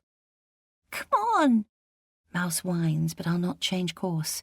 It's too soon to leave. I feel oddly protective towards this woman in the glade, and can't abandon her yet. A different kind of death is coming for me. The death of my freedom, when I slip into the sleeve of my real name once again, as someday I must. And who knows if this woman was once treated as not fully human, just like myself. A woman with roaring wants, just like myself. She seems so alone, with her daughter in death. I linger a hand above the bodies in a sorrowful farewell, then sweep up Mouse's stick and bash furiously at the undergrowth, hurrying past more ripping trees, monstrous beasts with their skin peeling off. Mouse skips ahead of me. I stumble over oyster-helmeted rocks, ignoring fresh ribbons of red, and splash across the shallows with salt-stung flesh.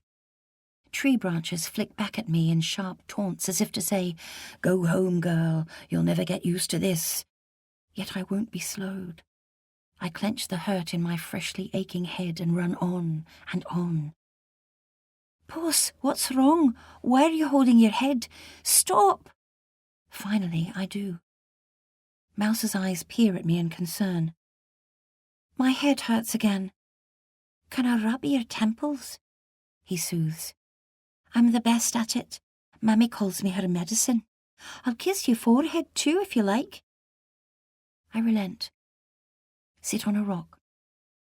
Mouse's fingers stroke my temples like a trickle of soft water, and I shut my eyes and surrender to his touch. He's done this before. He's been taught.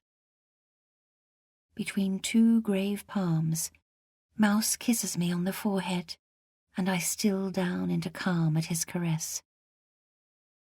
I've only ever had imaginary friends, Puss. You're my first real one. I get up really early and wake everyone up and they all hate it. But I won't for you. I promise I'll let you sleep. It's brotherly love and need, and it's slipping under my skin, and I yield to it, because I crave a connection too. I felt like the loneliest person in the world just a few days ago on the ship. A young woman, about to be married, who would never be allowed a life with someone like Jack. I felt like the loneliest person in the world as one Thomasina Trelaura, heading into her newly adulted life, to be wifed. Mouse tugs at my hand, and we flit afresh through the spiky green. He tells me through ragged breaths that we'll do so many things together. Chess and charades, croquet and sea captains, fishing and pirates and baking and the like. Baking? I love it, Puss. Flea the lifer teaches me, and Mummy says yes, because it's the one thing that won't kill me in this place, because it's not the bush. Lifer?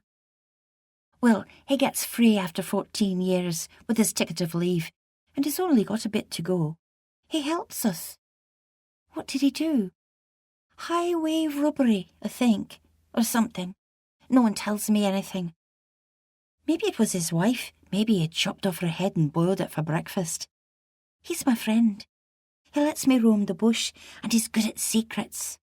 I love him. He knows everything. I raise my thumb to all of it, despite this lifer in our midst. Hooray! Mouse skips ahead to Willowbrae. I remember that I'm wearing the boy clothes and have to walk across the lawn and into the house in daylight, and my attire is shouting many things, and none of them good, but mainly harridan, unhinged, madness and insolence and willfulness. I have to watch everything here, must think before I act, which Pa always said, laughing, was so hard for me. I mustn't put a foot wrong, mustn't let anything slip.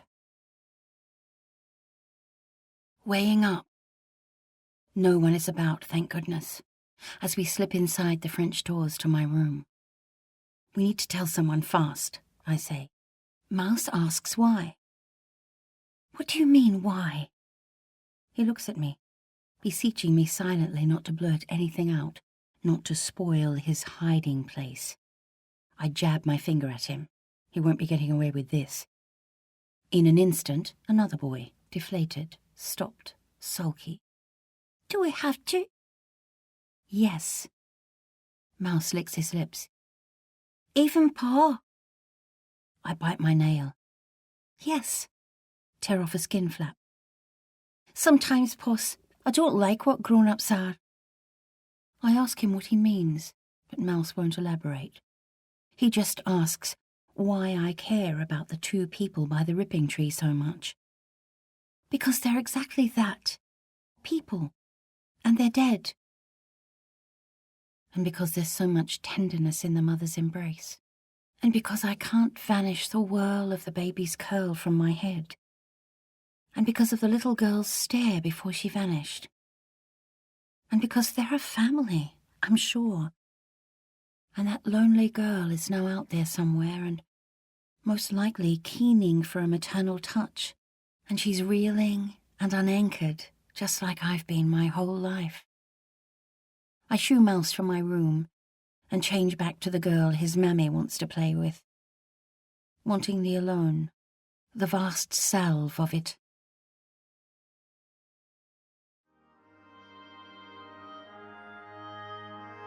This is the end of CD 3. The book continues on CD 4.